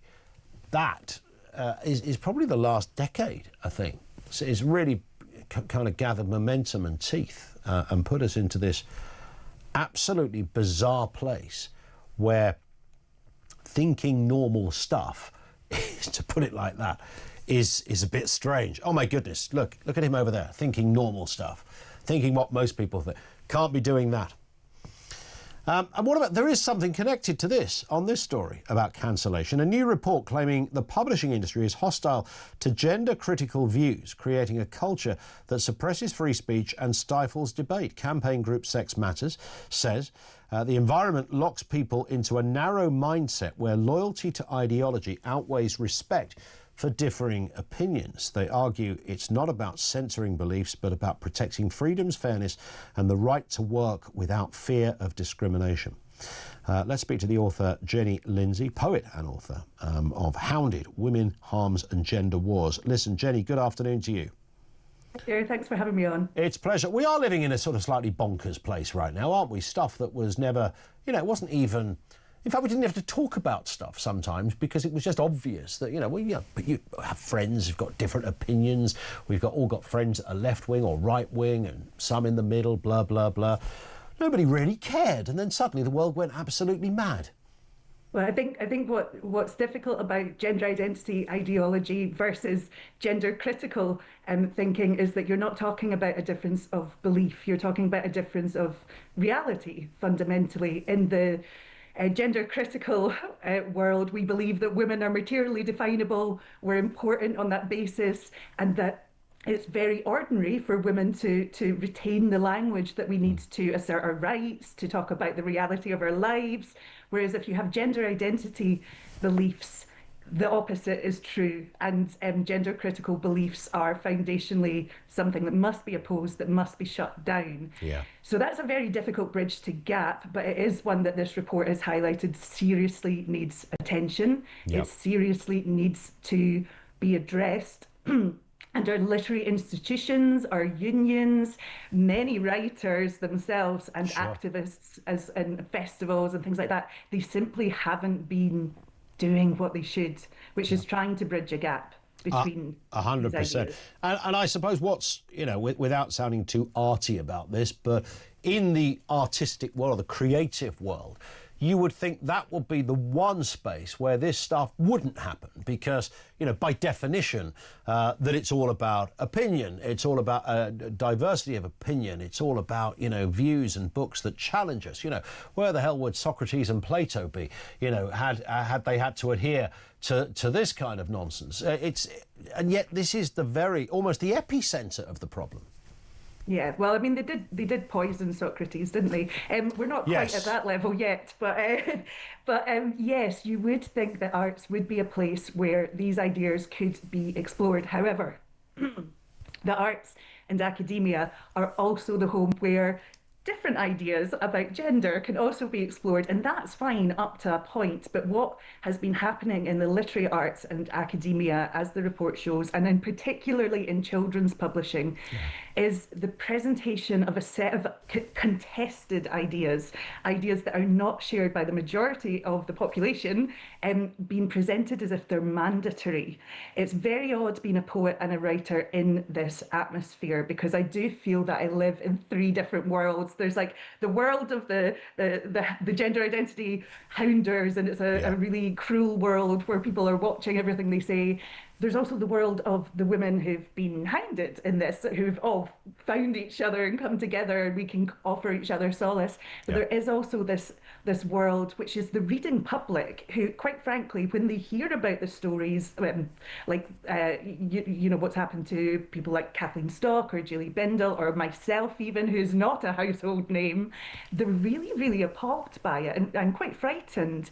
And I do feel straddled between these three worlds. I mean, what has been happening to gender critical writers, authors, editors, poets, festival directors, I mean, what this report has done is so vital, because I know, I mean, I started getting hounded 6 years ago in the Scottish literary arts, and it was a very isolating experience, because what was happening was any institutions or literary bodies I went to for assistance would insist on making out that it was a Jenny Lindsay problem. It wasn't a systemic issue, and that is true for so many writers. We really haven't had that support that we've needed. What this report does is it shows without doubt this is a systemic problem in publishing, in festivals, in the literary culture. It's not just about an individual who said something wrong. This is a culture that is pushing one set of ideas and one set of ideas alone. And it's a very sort of dystopian response, isn't it, to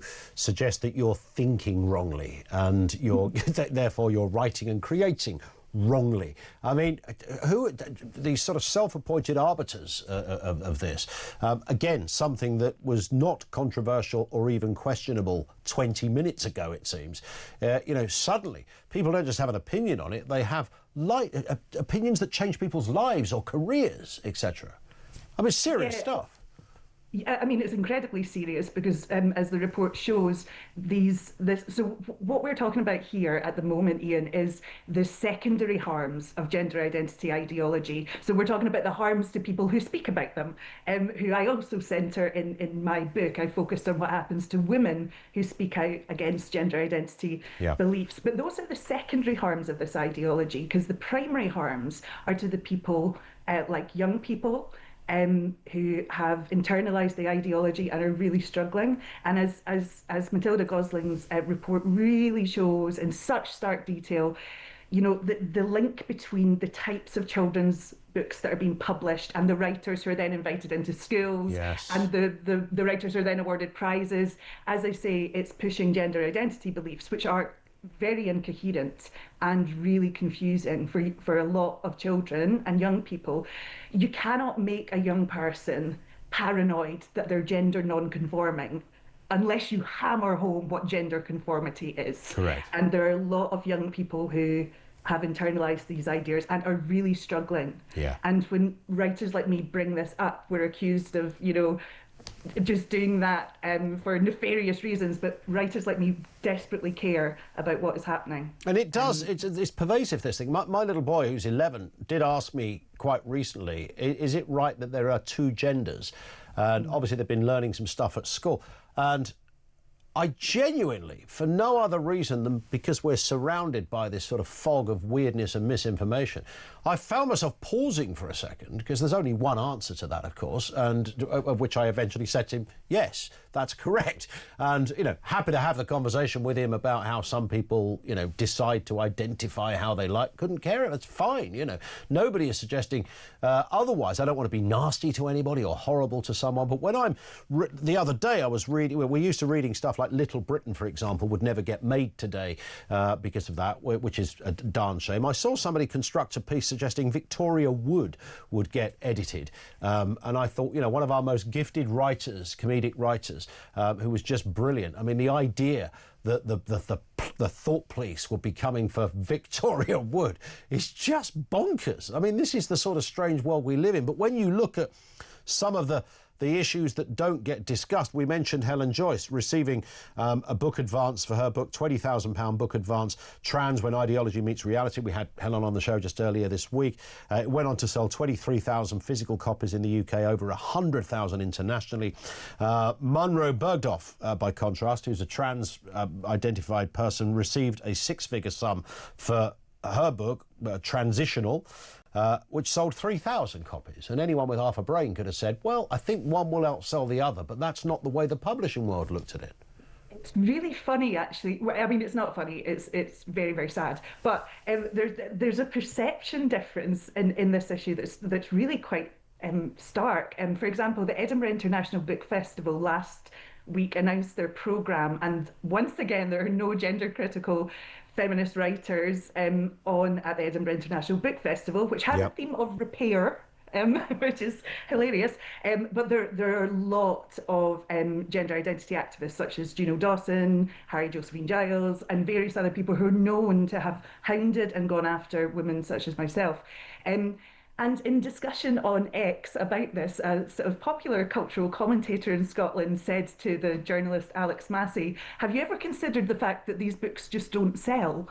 And I was sitting there knowing that these books outsell anything by 100%. 100%. But I don't think that commentator was meaning to be snarky. He just, in his world, of course you don't book gender critical writers, and of course their books don't sell. In our world, we absolutely know that there's huge interest and quite a sort of a sense of being starved of hearing about these issues, even from people who maybe don't necessarily agree with us, but they want to know more. So it's really, the perception difference, and as you say, the financial disparities between, gender critical writers like myself getting tiny advances, and then these. But it is that thing, when Munro Bergdorf walked into the publishing meeting that day, and obviously this person was, a successful model and all the rest of it. I get that, and fantastic, house points all round. Congratulations. Probably made a lot of money from that world. The idea, you can almost see the commissioners thinking, almost in their strange world, they'd hit some sort of jackpot here. Wow, we're going to publish Munro's book. And without thinking for 1 second, will anybody want to read this? Will there be anything in this that's going to be, that amazing? Congratulations if you get a book deal. Arguably not Munro's fault, but a book deal was forthcoming, and it was a 6-figure deal as well. Whereas Helen Joyce pitches up with a much, a deal that's worth probably a tenth of what Munro got, with a very well-researched, intelligent story and piece on the whole issue of ideology and reality. And gets none of the advance, but completely outsells the other one. But you can see those editors or commissioners looking at this thinking, I have to commission this one. This one is surely the Oracle of Delphi. This is the centre of brilliance. Munro is going to be J.K. Rowling, etc. Yeah, well, I mean, obviously, no shade to Bergdorf. You don't turn down a big deal. 100%, absolutely. I certainly wouldn't have turned down a 6-figure advance, but I did not get one. But what you'll see as well is that, writers like myself, I mean, I was very lucky, and Polity Books, who had published my book, they approached me, and they'd read my writing about what had been happening to women in the gender wars and my own experience, and thought, well, that's somebody who can write a book about the true hidden cost of what's happening to gender critical women across all spheres, not just publishing. But to bring it back to publishing and to the report, I mean, that particular example is very, very stark. But then you've also got lesser known writers, perhaps, who, for example, the poet Maggie Gibson is one of the people who's on the records in the report. And I think, the fact that only 7 of us felt that we could not be anonymous when we were interviewed for the report does sort of speak volumes in itself. There is a real culture of serious fear out there. So it's not even just that, my advance is small and my life is made ridiculous. No, it's not, exactly. It's affecting writers that I know who really can't speak out because they have families or whatever. But it's stopping them writing what they want. Indeed. And that should be a concern. 100%. Pam Ayres never had all these problems back in the day, apparently. So, that's... Maybe she needs to speak up. That's what we need. Listen, Jenny, great to have you on with us. I mean, it's a genuinely serious discussion, and I'm really grateful that you've come on. You have a very qualified view and experience on this, and lovely to have you with us. Jenny Lindsay, poet and author of Hounded, Women, Harms and the Gender Wars. And again, Jenny is the kind of person, through her own experience, you know, a lot of publishers, they see people with, oh, hang on, what do you write about? You write about this? No, we're not really interested in that. Oh, but here comes someone that, this is the latest cool thing. Everyone's on board with it. No, they're not. You know, they're really not. And you get into all that kind of DEI gender stuff, and it just becomes a mishmash of absolute flipping nonsense. By the way, Tim Samuels is going to be back with us. He's been on with us before. He's got a great podcast. Check it out on YouTube. Host of White Men Can't Work.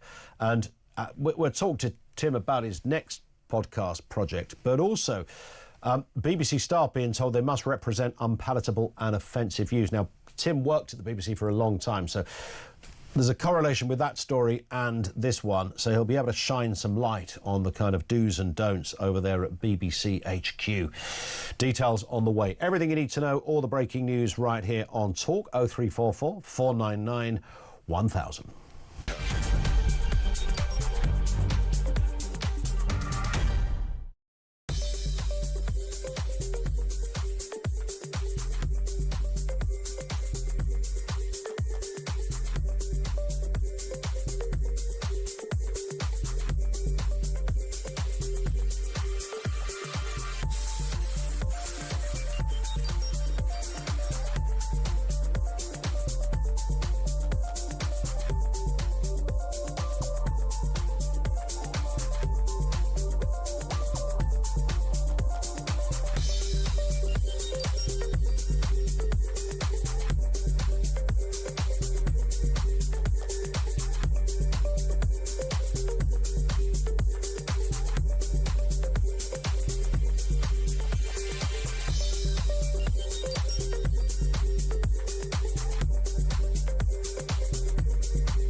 Across the UK, on DAB+, on your smart speaker, on your smart TV, and on your side.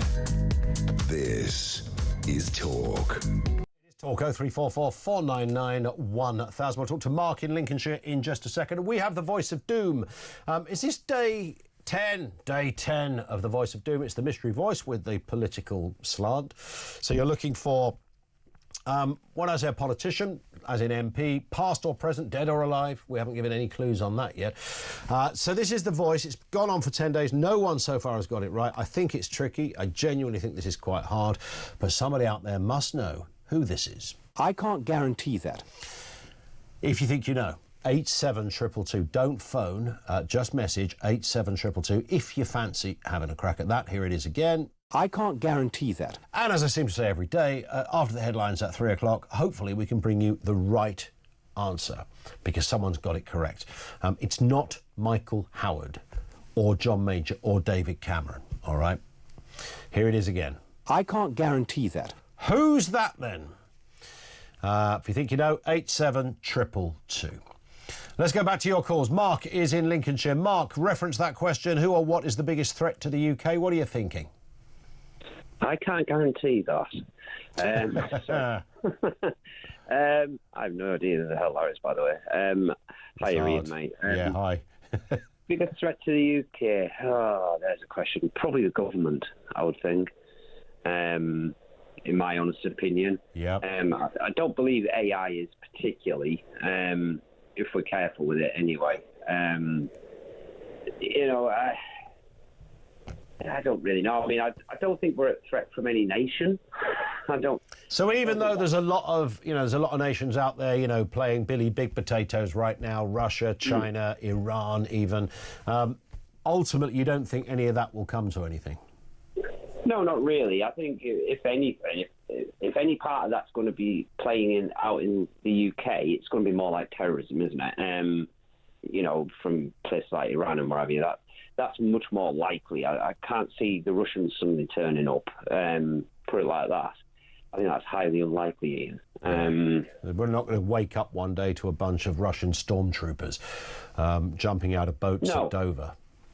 No, not at all. I mean, like I say, I think it's far worse than that anyway. I think they'll probably get up one day and there'll be, massive 10-foot posters on buildings, Keir Starmer on there, and saying praise our dear leader and things like that. I think that's probably more likely what we'll see. But that's just my opinion on that. No, fair point. I think that AI, as far as misinformation goes, that's a danger to the UK from foreign powers, absolutely. But boots on the ground, as I say, from places like you're not seeing that. What about planes in the sky though, dropping stuff upon us? I don't think so. Honestly, I just genuinely don't think so, because if you're going to attack one of the founders of things like NATO and what have you, you're going to be stirring the wrath of not just the UK, are you? At the end of the day, true. That's the ultimate thing. You've always got that huge, massive stick, no matter what political differences might exist between the UK and the US and what have you. That massive stick is always there, because the chances are they're probably 99% sure they'll back us up anyway.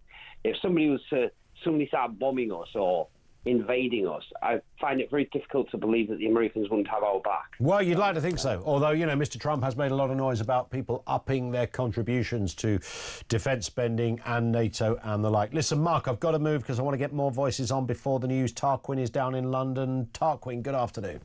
Good afternoon, Ian. Well, what can I say? Yeah. This is pure scaremongering of the war footing. Complete nonsense. We're on a war footing. Go dig a hole in your garden, Tarquin. Get the bunker buried. Yeah. Your Lee Anderson shelter's in there, you know what I mean? Lee Anderson shelter. I love it. Everyone's got a picture of Lee inside it. Yeah, well, he was the one that originated the Rachel from Accounts thing, didn't he? I think he did, yeah. I think he did. In Parliament, the first time I heard it, anyway. Yeah. In fact, he turned out to be Rachel from Complaint. She wasn't even as high as Accounts, quite honestly. Not at that point, she wasn't. Not then, she wasn't, was she? I think the thing is trying to keep... I think this is pure gaslighting the British public. Bit like COVID. Oh, it's the dreaded lurgy. Look at that Chinese man hit the deck, and we put his hands out in front of him. Yeah, look over there. Don't look over there. Yeah. But do you think, though, some would argue that actually it is a government's responsibility to give the kind of worst scenario in some respects? Not that they're, look, we could, a lot going on in the world. It's only reasonable that we tell the public, we're kind of up in our preparedness. Well, no more so than saying, Ian, no more so than saying lock your door at night. I mean, it's no well, that's true. Yeah. What if somebody comes down your chimney, though? Yeah, well, exactly. And he got a big red suit on, and he says, I'm a communist. And he says, Keir Starmer's my name. Yeah, well, he did like to, it's all about redistribution of presents. That's right. Yeah, exactly. The means of production and all that stuff. Yeah. Commie manifesto. A lot of animal exploitation in that world, if you think I'm about not buying it, Ian. Ian, I'm not buying it. I'm glad to hear that, Tarquin. I mean, I genuinely am. It's just like when we start discussions like this, what you really want to hear is loads of people saying, no, I feel perfectly fine. No one is quivering in their boots at the moment, I don't sense. Tarquin, it's a great call. Thanks, love the positivity. Thank you very much for that. Stan says, about people saying wrong things, I'd find you a lot easier to listen to if you'd stop saying things like, that's where it's at. The at is completely wrong and unnecessary. I could have sworn I heard you say nuclear a few minutes ago. People often say vulnerable instead of vulnerable. Vulnerable, yes, instead of vulnerable. That's a good point. An American import, asterisk instead of asterix. That's a very good point. Happy grammar, says Stan. I hear you, Stan. There is such a thing, though, as common usage when language changes, and it's always changed. You went back 200 years, you probably find a lot of stuff that is now deemed to be the correct pronunciation would have been horribly wrong a few years ago. Centuries. The voice of doom, who is this? I can't guarantee that. Find out on the other side of the news at 3 o'clock, which is next.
Across the UK, on DAB+, on your smart speaker, on your smart TV, and on your side.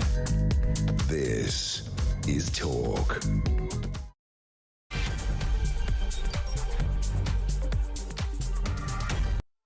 3 minutes after 3 o'clock, good afternoon. Welcome back to the home of Common Sense. We are talking threats to the UK. Well, who or what is the biggest threat was generally the kind of vibe we had going here. Donald Trump has doubled down on his assessment of the US airstrikes on Iranian nuclear facilities, claiming virtual obliteration. This, of course, happened as the UK announced it will buy 12 new F-35A jets. They are capable of carrying tactical nuclear weapons. Its biggest deterrent upgrade since the Cold War. What are you making of that? And what significance are you attaching to it in terms of geopolitical global affairs, as it were?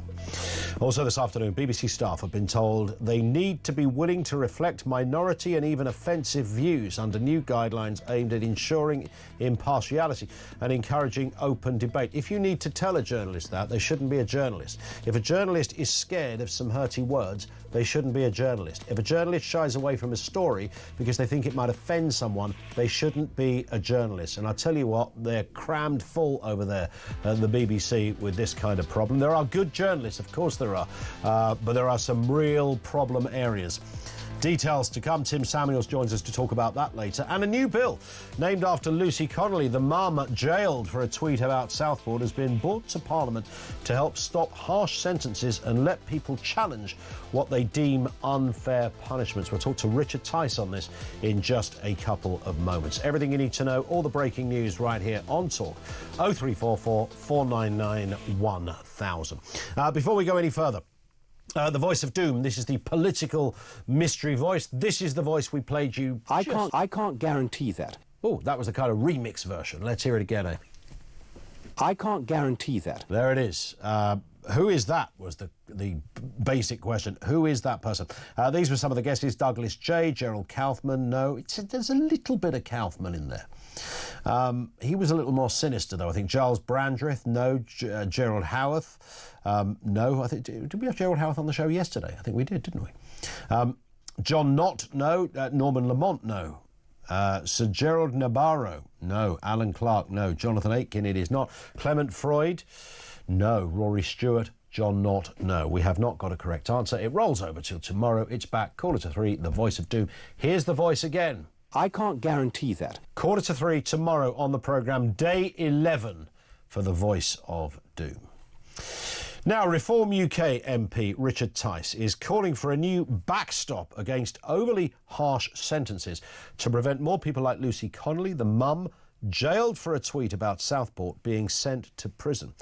He's presented Lucy's bill to Parliament, which would let members of the public launch mass appeals against punishments they believe are too severe. Let's hear part of what he said in the House of Commons. I bring this criminal cases review bill to the House under the 10-minute rule bill. What's known outside this House, Mr. Speaker, as Lucy's bill. Because confidence in our judicial system and the sentences that are handed out is absolutely vital. I believe that the public, they want to trust our system, but justice works when it is natural and fair and decent, and the public believe that sentences are appropriate. If we lose that, then potentially, Mr. Speaker, we lose everything. And therefore, look, we're all human. Even noble, experienced, wise judges can get things wrong. That's Richard Tice speaking in the House of Commons earlier. He joins us now. Richard, good afternoon to you. Very good afternoon to you, Ian. Can I make a bid for the voice of doom before we start? Yeah, go for it. Go on. I think it's Peter Mandelson. No, I can't say whether you're right or wrong. But, you know, I mean, no one said it yet, so I can say that much. It's quite possible the Talk car sticker is on its way to the House of by 6 o'clock this afternoon. We will wait and see. Listen, we've talked a lot about Lucy Connolly on the programme over the last couple of weeks. Unbelievable that somebody goes to jail for this. I'll say all the usual things that you have to say just in case we get misinterpreted. You know what that world is like. Nobody supports what she tweeted. It wasn't a nice thing to say. I don't think you'd say it again, and she deleted it rather quickly. So there's no defence of the words or anything like that. But it's not really about that, is it? I mean, frankly, nobody should be in jail for a tweet unless you've made literally a direct and demonstrable threat to kill someone or something like that. But in this case, and we could go through all sorts of tweets that are, you know, frankly, far worse. Jail was it was just the wrong place for someone who'd, you know, maybe should get a slap on the wrist, but certainly not sent to jail for 31 months. I think it's all about the comparators, isn't it? And when you've got, as I said in the House of Commons today, when you've got shoplifters, robbers, thieves, muggers, drug dealers, and the likes getting lesser sentences to go to jail or no jail sentences, maybe something suspended, you sort of say, well, this comparison is wrong. And you know, if you had a system where sentences were very, very long, and this was a normal sentence for a hideous, offensive tweet, well, that's in the normal comparisons. My point was that in the scheme of justice as we have in the UK, this sentence is just way out of kilter. I think it's because we have two-tier justice under two-tier Keir. That's what I alluded to in my speech.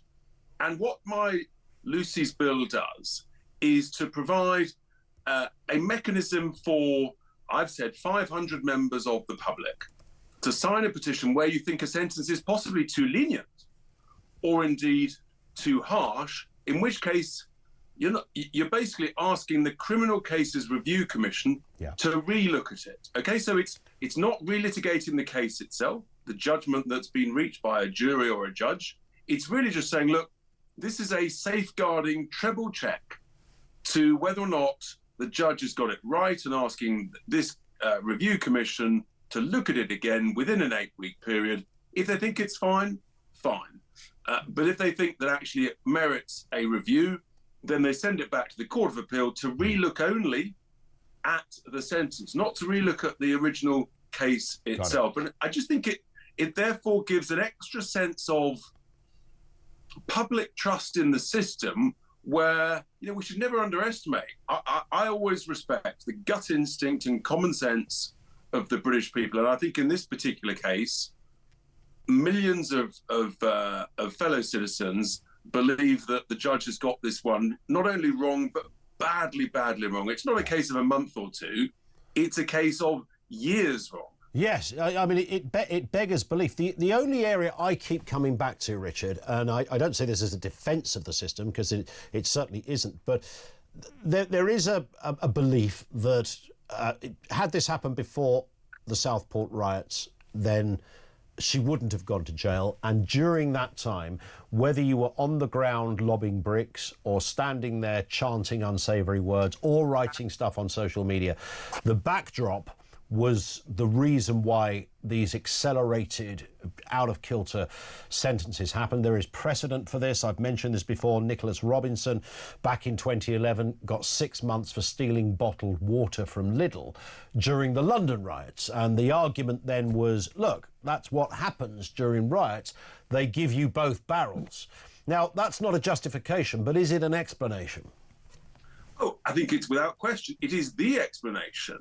But we pride ourselves on having a supposedly independent judiciary and respected legal system that is separate from the office of the Prime Minister.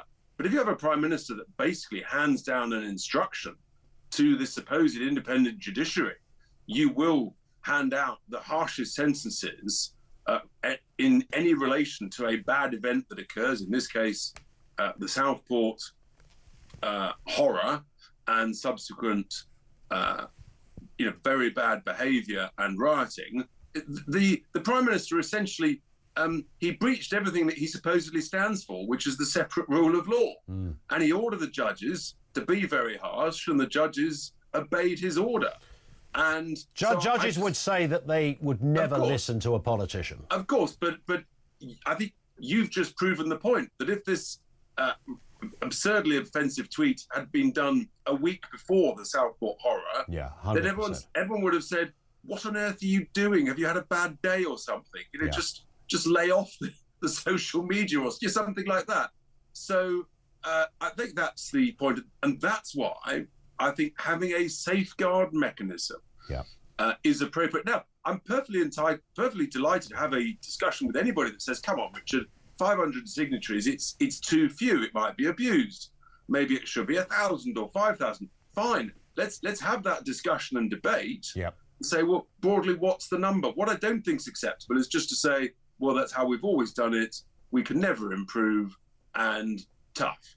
And particularly given that I visited Lucy in Peterborough Prison yesterday, and I think by all accounts she's been a model prisoner. In fairness, until last Thursday, I think she's had a respectful, professional interaction with prison wardens and officers. No issues at all, by and large. I mean, prison's a tough place, sure. But it was the events last Thursday when she was taken to what I'm going to call the naughty girls wing, as opposed to what she expected, which was the good girls wing, because she'd been a model prisoner. Well, all of a sudden, she's violently sort of manhandled to the ground by 6 or 7 guards, what they call bent over, almost double, hands behind her back, tightly handcuffed, and dragged up 3 flights of stairs, thrown into a solitary confinement cell, not fed for the rest of the day. I mean, the head of security is going to review it, and I trust that will be a full and transparent review. But that just seems very, very strange behaviour. But does that suggest, Richard, that again, not to sound too conspiratorial, that, you know, a voice from above came down and said, you know, give her a little bit of a, give her a nudge. I've put it on record, and I'll say it here. I am concerned that it would suit some for a narrative to emerge that that Lucy Connolly is provoked by some incident over the remaining 7 or 8 weeks of her expected period in jail, so that some can then say, oh, she's reacted violently, she is actually a violent person, and therefore she may have to stay longer.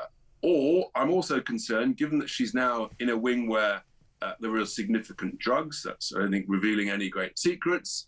You know, if someone planted a drug in her cell that was then coincidentally found by prison officers, you know, I don't think this is too conspiratorial. I think we've got to face into reality. I've put it out there on record, and I've advised her to be extremely careful. Yeah. What was the reason given that she was being moved? I know prisoners do get moved around sometimes for a couple of days while they, I don't know, stick a lick of paint on some cells or whatever. Was there any specific reason given to Lucy Connolly as to why they needed to move her? As I understand, no. But she did express surprise that, having been previously told she was going into, let's call it, the good girls wing, she's then told she's going into the naughty girls wing. And that was a surprise to her. She essentially said, well, why am I doing that? That triggers the equivalent of a yellow card in footballing terms. But you know, based on what she said to me, it's pretty extraordinary. I think to use an expression, the jury's out, to be confirmed after the security head has reviewed it. Well, we will certainly watch with interest. What happens to what you were saying earlier in the House of Commons then, Richard? I mean, parliamentary procedure is it's a curious beast. I'm sure, you know, if you worked in business all your life, you know your way around a labyrinthine world of sometimes confusion and hypocrisy, double standards, trust, lack of trust, all the different elements that come to, you know, running things. But running Parliament's a whole different animal, isn't it? Getting policy through is like turning an oil tanker around. Where do you hope this now goes? Well, it's there in Hansard. It's a statement of recognition that there's a problem that needs addressing. Yeah. And the reality is that 10-minute rule bills, unless the government adopts it, they won't progress. But occasionally, a government might adopt something. I think in this situation, that's less likely than more likely. But what it can do, it gets people talking about stuff, and it can then influence the direction of future debate, future policy, and that's the reason to do it and to put it out there. Well, we'll certainly watch with interest how this pans out, and we'll talk again, Richard, as we do. Thank you for your time. Richard Tice, he is, of course, the Deputy Leader of Reform UK and Member of Parliament. Thank you to him. Your thoughts on that one, 0344 499 1000. I mean, there's a wider discussion about discrepancies in sentencing, because you could have this one all day long. You know, every now and again there's a story, and this predates, you know, this government, the last one, the one before that.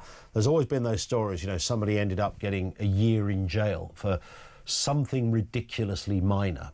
And you think, how did you get a year in jail when paedophile Pete down the road there, downloading some horrendous images, didn't go to jail at all? I mean, Hugh Edwards didn't go to jail. That's not uncommon now. If you're caught downloading, and it's not even child pornography, it's child abuse.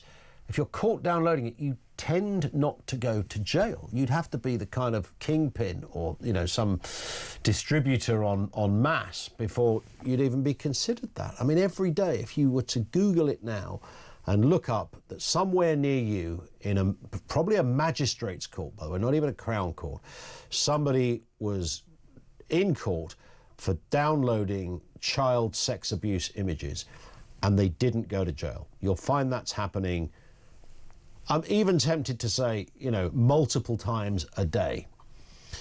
So how do you end up in jail for a tweet, even if the tweet was horrendous? And, you know I don't need to say, we're all grown-ups here, you know, it was horrible. It was really horrible, not nice at all. But, you know, being not nice, horrible or stupid is not a criminal offence in itself. And are we really jailing people because we believe that she was one of the people that provoked the riots? I don't think any evidence of the chronology backs that up. Are we jailing her because she just happened to be caught up within that entire group of people who ended up in clink because no country wants public order issues on their streets, public disorder on their streets. So is it that? I mean, there's loads of things around this. I don't think Lucy Connolly is a political prisoner. Nelson Mandela was a political prisoner, by the way. There's loads of people in jail that simply shouldn't be there. They're not all political prisoners. They're people that just got the rough end. I say just, not to underplay it. They're people who received the rough end of what is sometimes inconsistent justice. That's not a justification. It's just a sense the way it is, and it's always been the way. We've always talked on programmes like this about how even people convicted of the same sentence, why is it that a bloke in Middlesbrough walked free but a bloke in Plymouth got 6 months or 3 years for the same offence? Driving offences, whatever. So there's a lot dependent. It's not a straight case. But I don't know how we get to the bottom of it. I hope Richard's bill can journey its way through the system, because there's certainly something in this. There's a lack of consistency, and I think the re-looking at sentences that are unduly harsh, or, by the way, and I think this covers it as well, we didn't really get onto it, Richard Tice, unduly lenient, because there's a lot of that too, then there is definitely scope as a country to look at both of those aspects. I think we'd all agree with that. But in final words, you should not be in jail for 31 months for a tweet like that. End of. 0344 499 1000. Back with more from you coming next on Talk.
People's situations are complex, and for instance, people who are coming forward asking for support with things like anxiety, it's very often a genuine thing. However, the whole system needs to work differently, including one area where we were specifically working on reforms and had them in train was on the sick note that people get from their GP, which you need a much better process where you don't just have a GP saying, yes, if you think you need time off work, yes, there you go, but actually proper conversation about what work that person could be doing and what support they need to do it.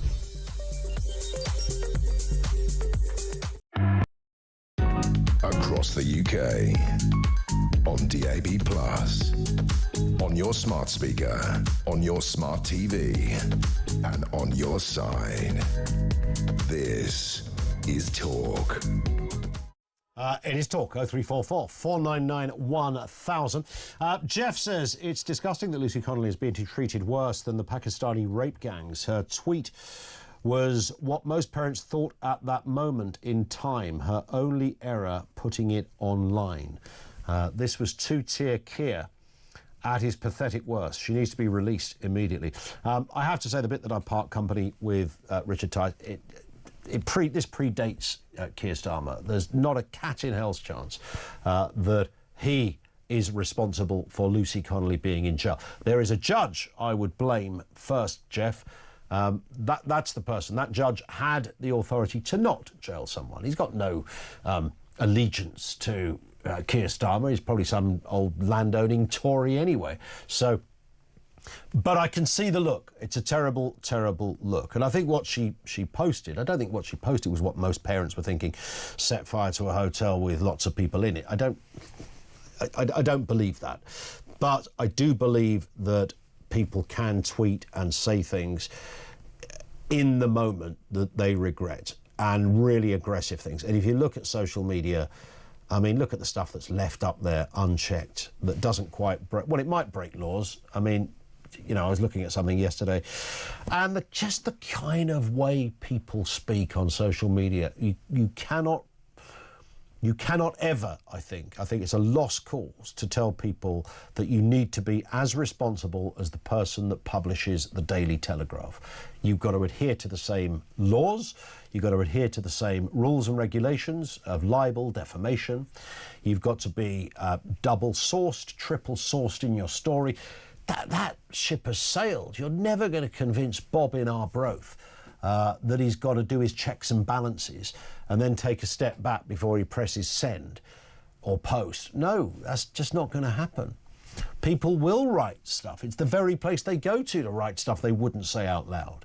It's almost the definition or part definition of what these places are there to do. It's an absolute myriad of kind of nonsense and clandestine, horrendous, depraved, den of iniquity, you know, you name it, it's all there.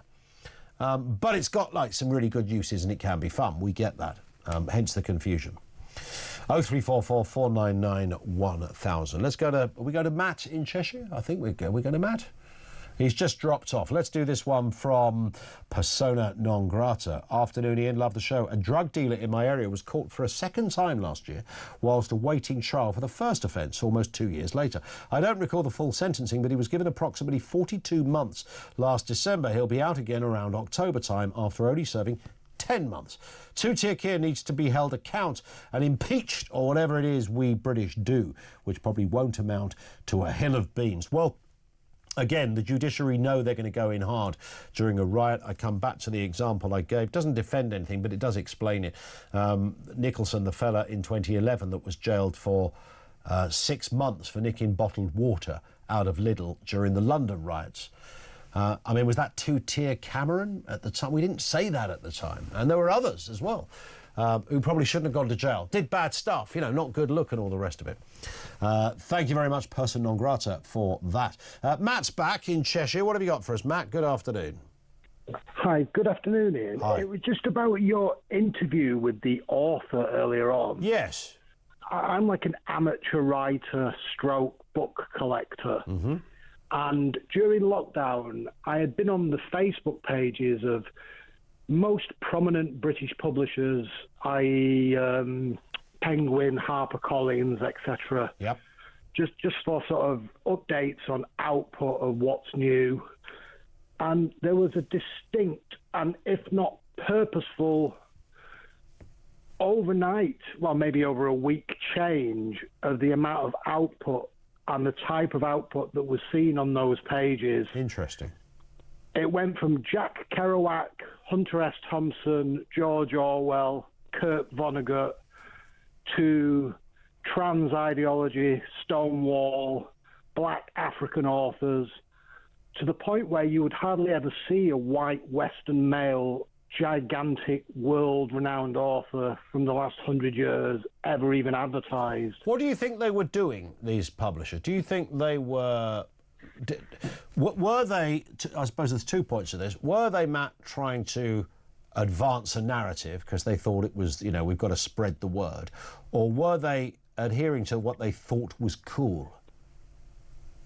Much more sinister than that, Ian, I think. I think there was a memo that went round a lot of places that met the new thought like that anyway. Get this thinking out there. Get the words out there, get the inclusive, get all the words we all know about, get them out there, start rejecting white men, start promoting everybody else, even though the quality of work is nowhere near as good. Yeah. They won't sell as many copies as you were saying in your interview. Yeah. Almost basically ruin your own business model for the sake of being an absolute lunatic. Yeah, it's bizarre, isn't it? I mean, you know, willing to... But then we've seen that happen before in a slightly different way. You know, back in the sort of 70s, probably 80s, you know, Benny Hill was taken off the TV with 23 million viewers. Now, you'd think ITV... What other commercial outlet would go, we want to lose a show that brings us regularly 20 million viewers? If it wasn't to change the tone, change expectation, change acceptability. Yeah, but there was still, I mean, like you, I was a child when Benny Hill was on, and I still watched it, but there was still stuff just as bad on TV. Oh, sometimes worse. I mean, it became, you know, it was just replaced a kind of... you know, this is where the kind of clash of the sort of, you know, so-called alternative comedy came in, and Ben Elton and the Young Ones and those kind of sitcoms and stand-ups, and, you know, many of them some of the best comedians ever, by the way, I should point that out. And, you know, I think comedy is better for some of those names. But the fact that Benny Hill, and you do look back on it and you do go, what, really? They did that? I mean, it wasn't, you know, it was titillating. It was Seaside Postcard. You know, it wasn't pornography. It was a bit cheeky, but unconventional and not wanted. Is this a similar...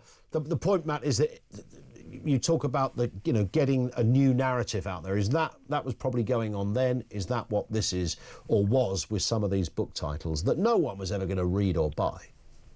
No. That was maybe like a Mary Whitehouse mentality that was going round at the time, and probably the odd producer, or I don't know what they call them at media, like a head honcho, clean things up a little bit. This is an outright act of Marxism throughout the institution.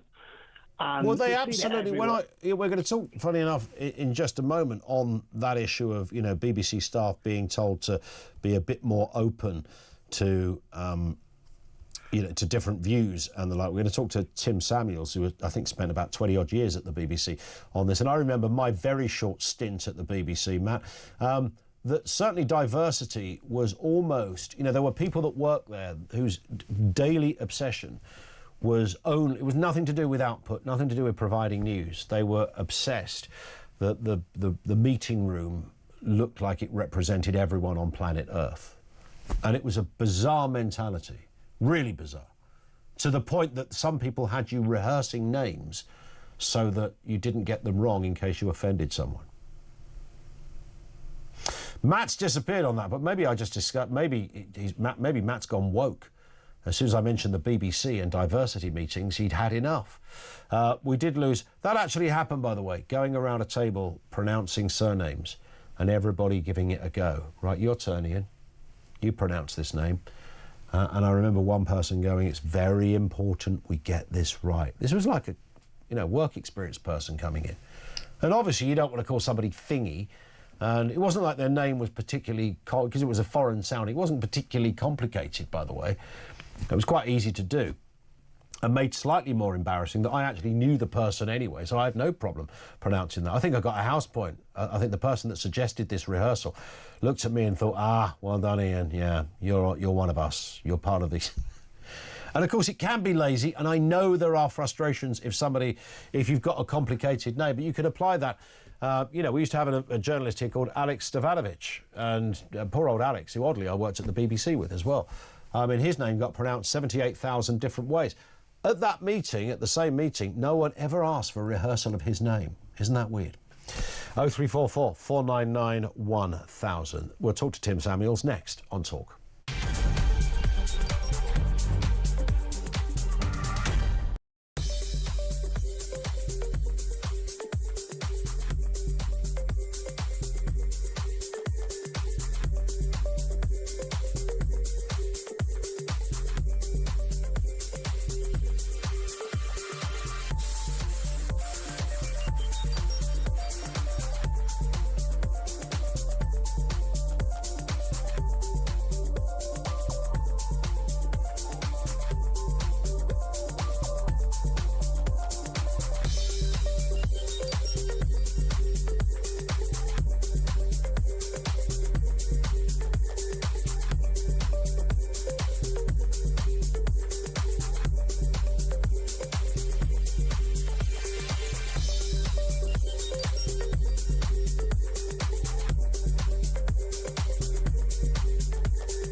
across the UK.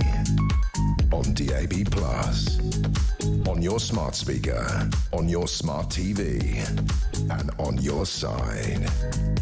This is Talk. We'll go back to your questions and the like in just a couple of moments' time. Lots of emails, lots of comments. This one came. We started off with a question at the very beginning. Oh, we ended up talking about pronunciation as well. Things people pronounce incorrectly or just annoyingly. And Cliff says, Cliff in Berkshire says, the word that people mispronounce which winds me up is little when they say lickle instead of little. Is that a kind of affected thing? Lickle? I've heard people do that. I don't think it's not an accent, is it? Amy, do you say lickle? Not getting an answer. She's not telling me. Yeah, some people just do the lickle thing.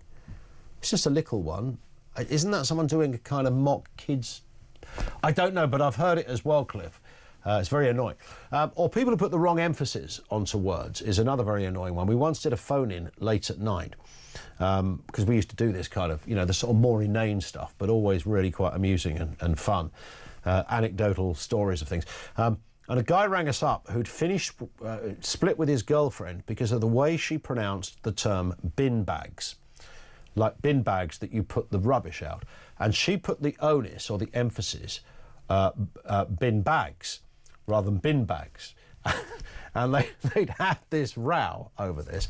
So she'd go, oh, it's Thursday. Yeah, the dustman come on Thursday. Oh, I better put the bin bags out. And he would think, don't say, stop saying bin bags. It's bin bags. And so they had this row over the bin bags, which prompted about 200 calls from people. You know, we're trying to do a serious debate on, I don't know, Brexit or something, and this one call snuck through. And then everybody had a story about, oh yeah, people who, you know, you get it with names of people as well. The TV presenter Angela Rippon. Angela Rippon did Strictly Come Dancing a little while ago. A friend of mine just suddenly randomly one day says, I really like Angela Rippon. And I said, sorry, Angela who? Angela Rippon. Angela Rippon. No, Rip-On. It's not Rip-On, it's Rippon. These are tiny things in our life. They don't really matter, but somehow they sort of do. You take the point. 0344 499 1000. There are more important things going on in the world of broadcasting, particularly over there at the BBC, where staff have been told to reflect unpopular or minority views, even if some find them offensive, under new rules aimed at keeping coverage impartial. Staff have raised concerns about sounding too critical when reporting things like migration. It comes after the BBC-backed presenter Martine Croxall for changing a script from pregnant people to women live on air. It was a great clip to see. Let's speak with Tim Samuels, author and broadcaster. Tim's the host of the incredibly, very, just really, really addictive podcast called White Men Can't Work. We'll come back to that in a second. But indeed, was a long-time employee over there at the BBC. Afternoon to you, Tim. Good to see you, Ian. And you too. I mean, I've worked for the BBC as well. I mean, it's a curious little place, isn't it, the BBC? I say little, it's absolutely flipping enormous. But it is curious in terms of rules, regulations and, you know, memos, emails, diktats, etc. In some respects, it's quite simple. I always used to say this, whenever we'd do a radio programme, we'd have a production meeting afterwards. You'll have been at many of these things. You all sit around, more producers than you can shake a stick at, all sorts of people, always one person there, you're not quite sure who they are. And you'd have this group of people, and you'd sit there, and I was always, actually, I've said this in defence of the BBC, very encouraged by actually an emphasis on impartiality. In fact, one of our most sort of left-wing producers was always very, very animated about, you must get Nigel Farage on to respond to this. And you'd think, you know, reading some newspapers, that would never happen. But she was very keen on making sure that we got both voices on. But something does go wrong. Maybe it's because it's an organisation that big, I don't know. But there is perhaps a little bit of fear. What do you make of this sort of new directive, if you like, and is it much needed? It's good news, absolutely. I mean, I think, you know, the BBC lives and dies by its impartiality. I don't, like you, I've been in a million production meetings. People aren't sitting around as part of some crazy left-wing conspiracy to push a worldview. People are trying to do their best. And I know, Tim Davie at the top is really sound in all this.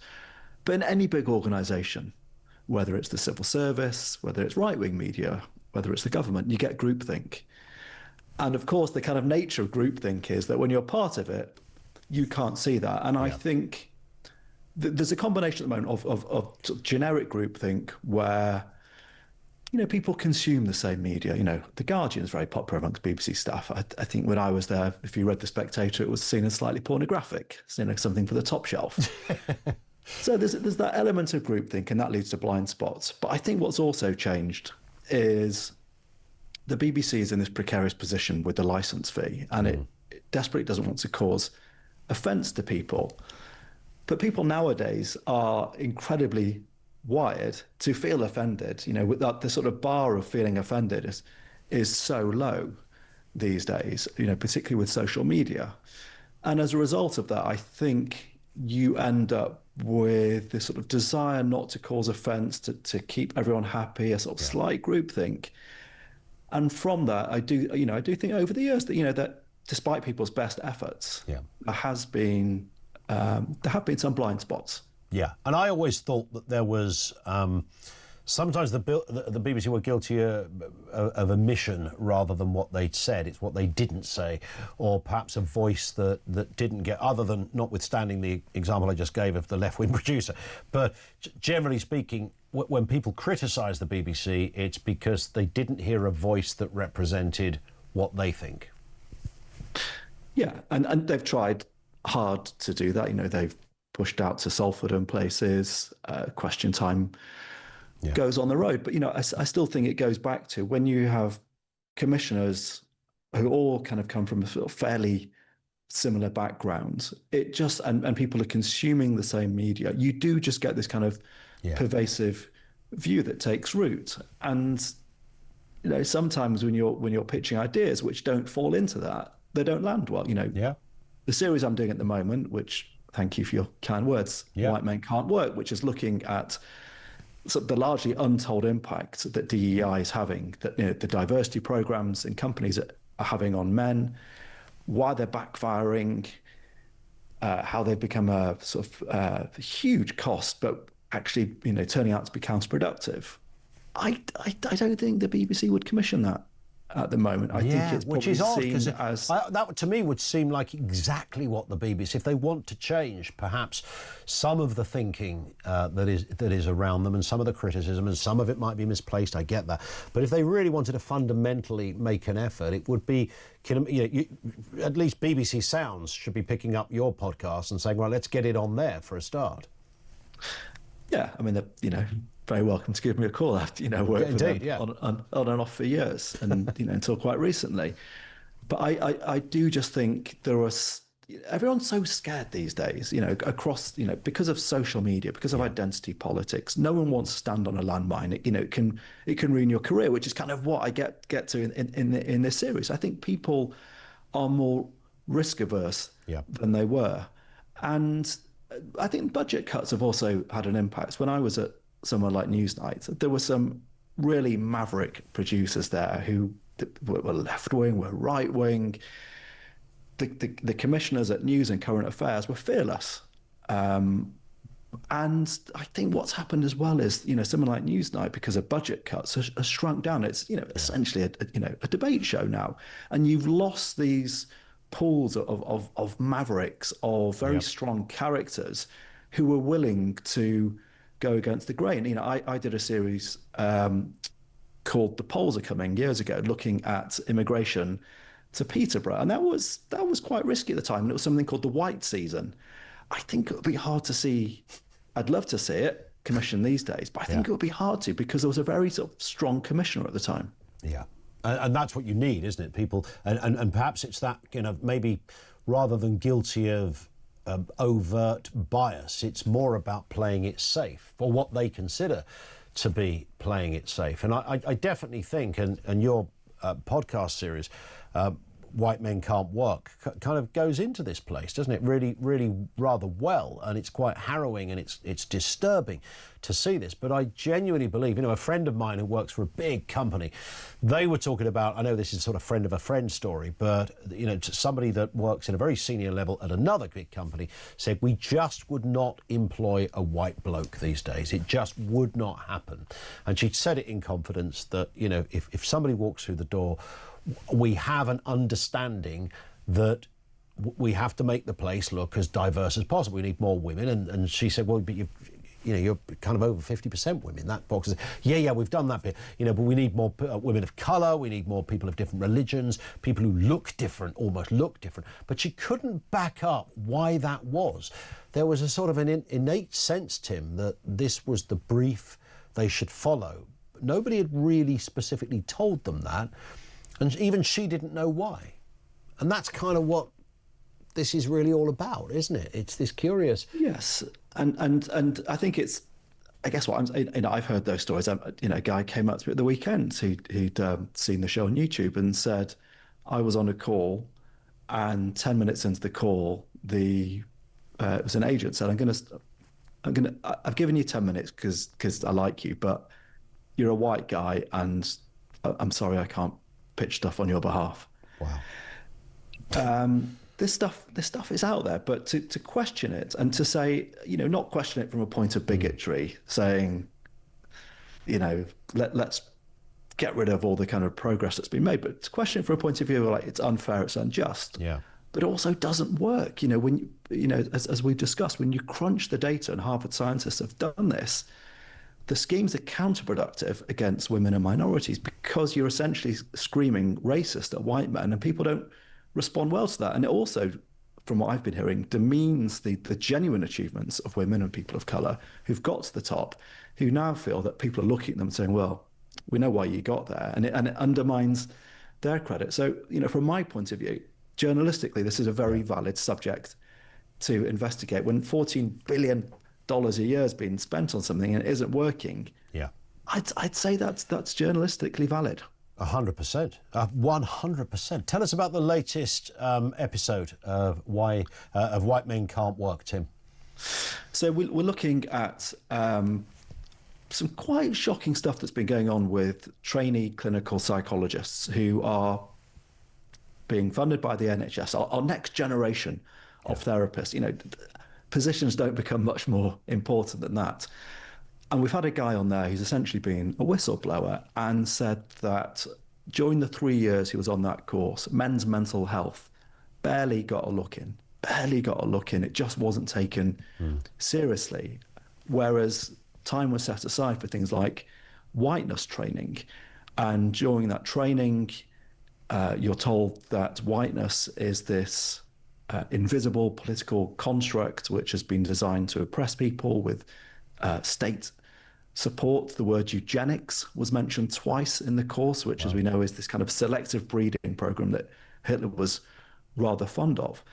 And he said that a generation of psychologists are being taught that the way you fix people's mental health isn't by treating them as individuals. It's saying, well, what group do you belong to? And it's all about addressing power. So you need more power, you need less power.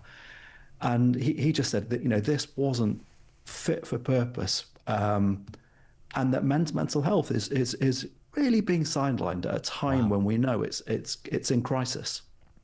I mean, that's an extraordinary... Again, you often wonder, and I don't know if you were able to make any headway on this, Tim, but whenever we talk about these subjects, I know the genre of our station, you know it well, we're quite robust and quite outspoken, but it all comes to the same thing. We never get to the stage. I always make the comparison, again, back to the meeting room. So at some point, somewhere, presumably, someone walked into a meeting room and suggested this stuff. But you never find that person. You can't really find oh yeah, it was me. I was the first person that said the way we teach people about mental health is it's all about a power issue. Who is that? Where does it come from? I know we can talk about, the wider issue of where some of this, critical race theory, whatever, we can get into the Frankfurt School and goodness knows what else. But some of that might be conspiratorial, but you never meet the individual. Again, it goes back to groupthink, and particularly post George Floyd and sort of leading up to that, and then that sort of put it on hyperdrive. Yeah. That Marxist-inspired critical race theory, which had informed DEI, suddenly became mainstream because companies, institutions like the NHS were desperate. Everyone was desperate to be seen to do something, and also, to be generous, to do something to tackle racism. And the thing they reached for and they grabbed, this diversity, equity, inclusion, wasn't warm, fuzzy HR. It was actually rooted spiritually and sort of philosophically in this kind of Marxist worldview of oppress and oppressor. And I don't think that companies necessarily knew what they were introducing. They were panicking. 100%. They were under shareholder pressure. They were under public pressure. But what they unwittingly ushered in is something very radical, very divisive, and ultimately incredibly counterproductive. Sure. And that's how you end up with NHS clinical therapists not seeing men as worthy of mental health needs because men are oppressors, white men are oppressors, which, as we know, is crazy. And if you look at men's mental health rates, it completely underserves a dire need that's out there. 100%. So you could never be you could never be seriously suffering from the same mental health condition because the power structure dictates that you could never be as you could never be struggling as much as someone who's not a white man. Yes, and it's this obsession with identity politics, which doesn't take into the fact that white working class lads are, bottom of the educational pile, and that suicide's the biggest killer of men under 45, because somehow these are groups with too much power, and we've lost humanity. We've become very ideological, and it's really troubling to see that this has sort of wormed its way into something like the NHS, when you just want therapists to look at the person in front of them and say, what's the matter with you? What would help you, without ideology clouding that decision. Spot on. Tim, great to have you on. Thank you again. I will urge everyone to get over YouTube and have a little look at the White Men Can't Work programme that Tim has put together. You can tell there's a lot of work gone into Tim doing this. Putting productions like this together are not the work of a moment, and those people like Tim and Andrew Gold, who we regularly have on the show, those that do it diligently and properly really put in the hours. I think this one is extra special. White Men Can't Work. There's more than one episode there. You'll see for yourself. We talked last week of what happened to a group of men in one company under this same programme from Tim. And this one, as he mentioned there, looks at the mental health. I mean, it's just, some of this stuff is bamboozling. It's incredible. It's jaw-dropping. It is almost criminal. And it's happening legitimately in our society. It's called White Men Can't Work. Get over to YouTube and have a look at Tim's work there.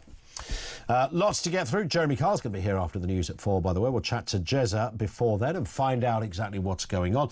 Before we do, we're giving you that chance, as you might be aware, to win a pair of Oasis tickets in Manchester on July the 19th. We'll also give you a hotel. Well, not the whole hotel, a night in the hotel, and £5,000 spending money.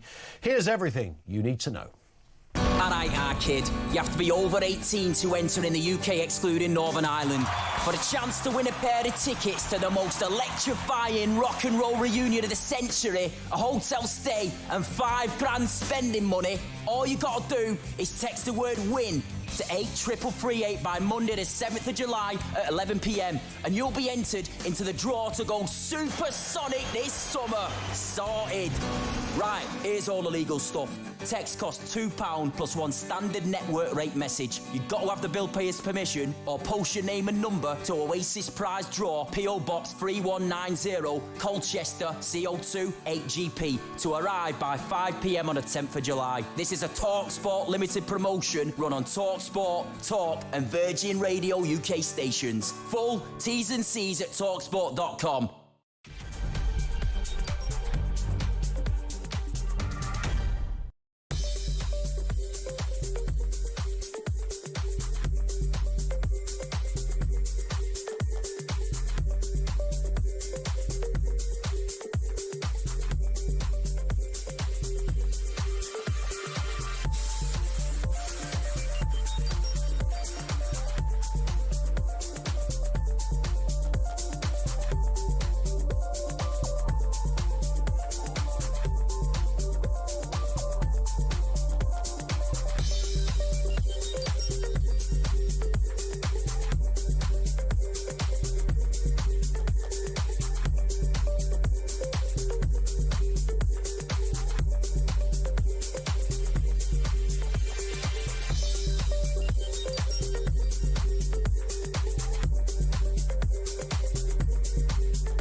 people's situations are complex, and for instance, people who are coming forward asking for support with things like anxiety, it's very often a genuine thing. However, the whole system needs to work differently, including one area where we were specifically working on reforms and had them in train was on the sick note that people get from their GP, which you need a much better process where you don't just have a GP saying, yes, if you think you need time off work, yes, there you go, but actually, proper conversation about what work that person could be doing and what support they need to do it.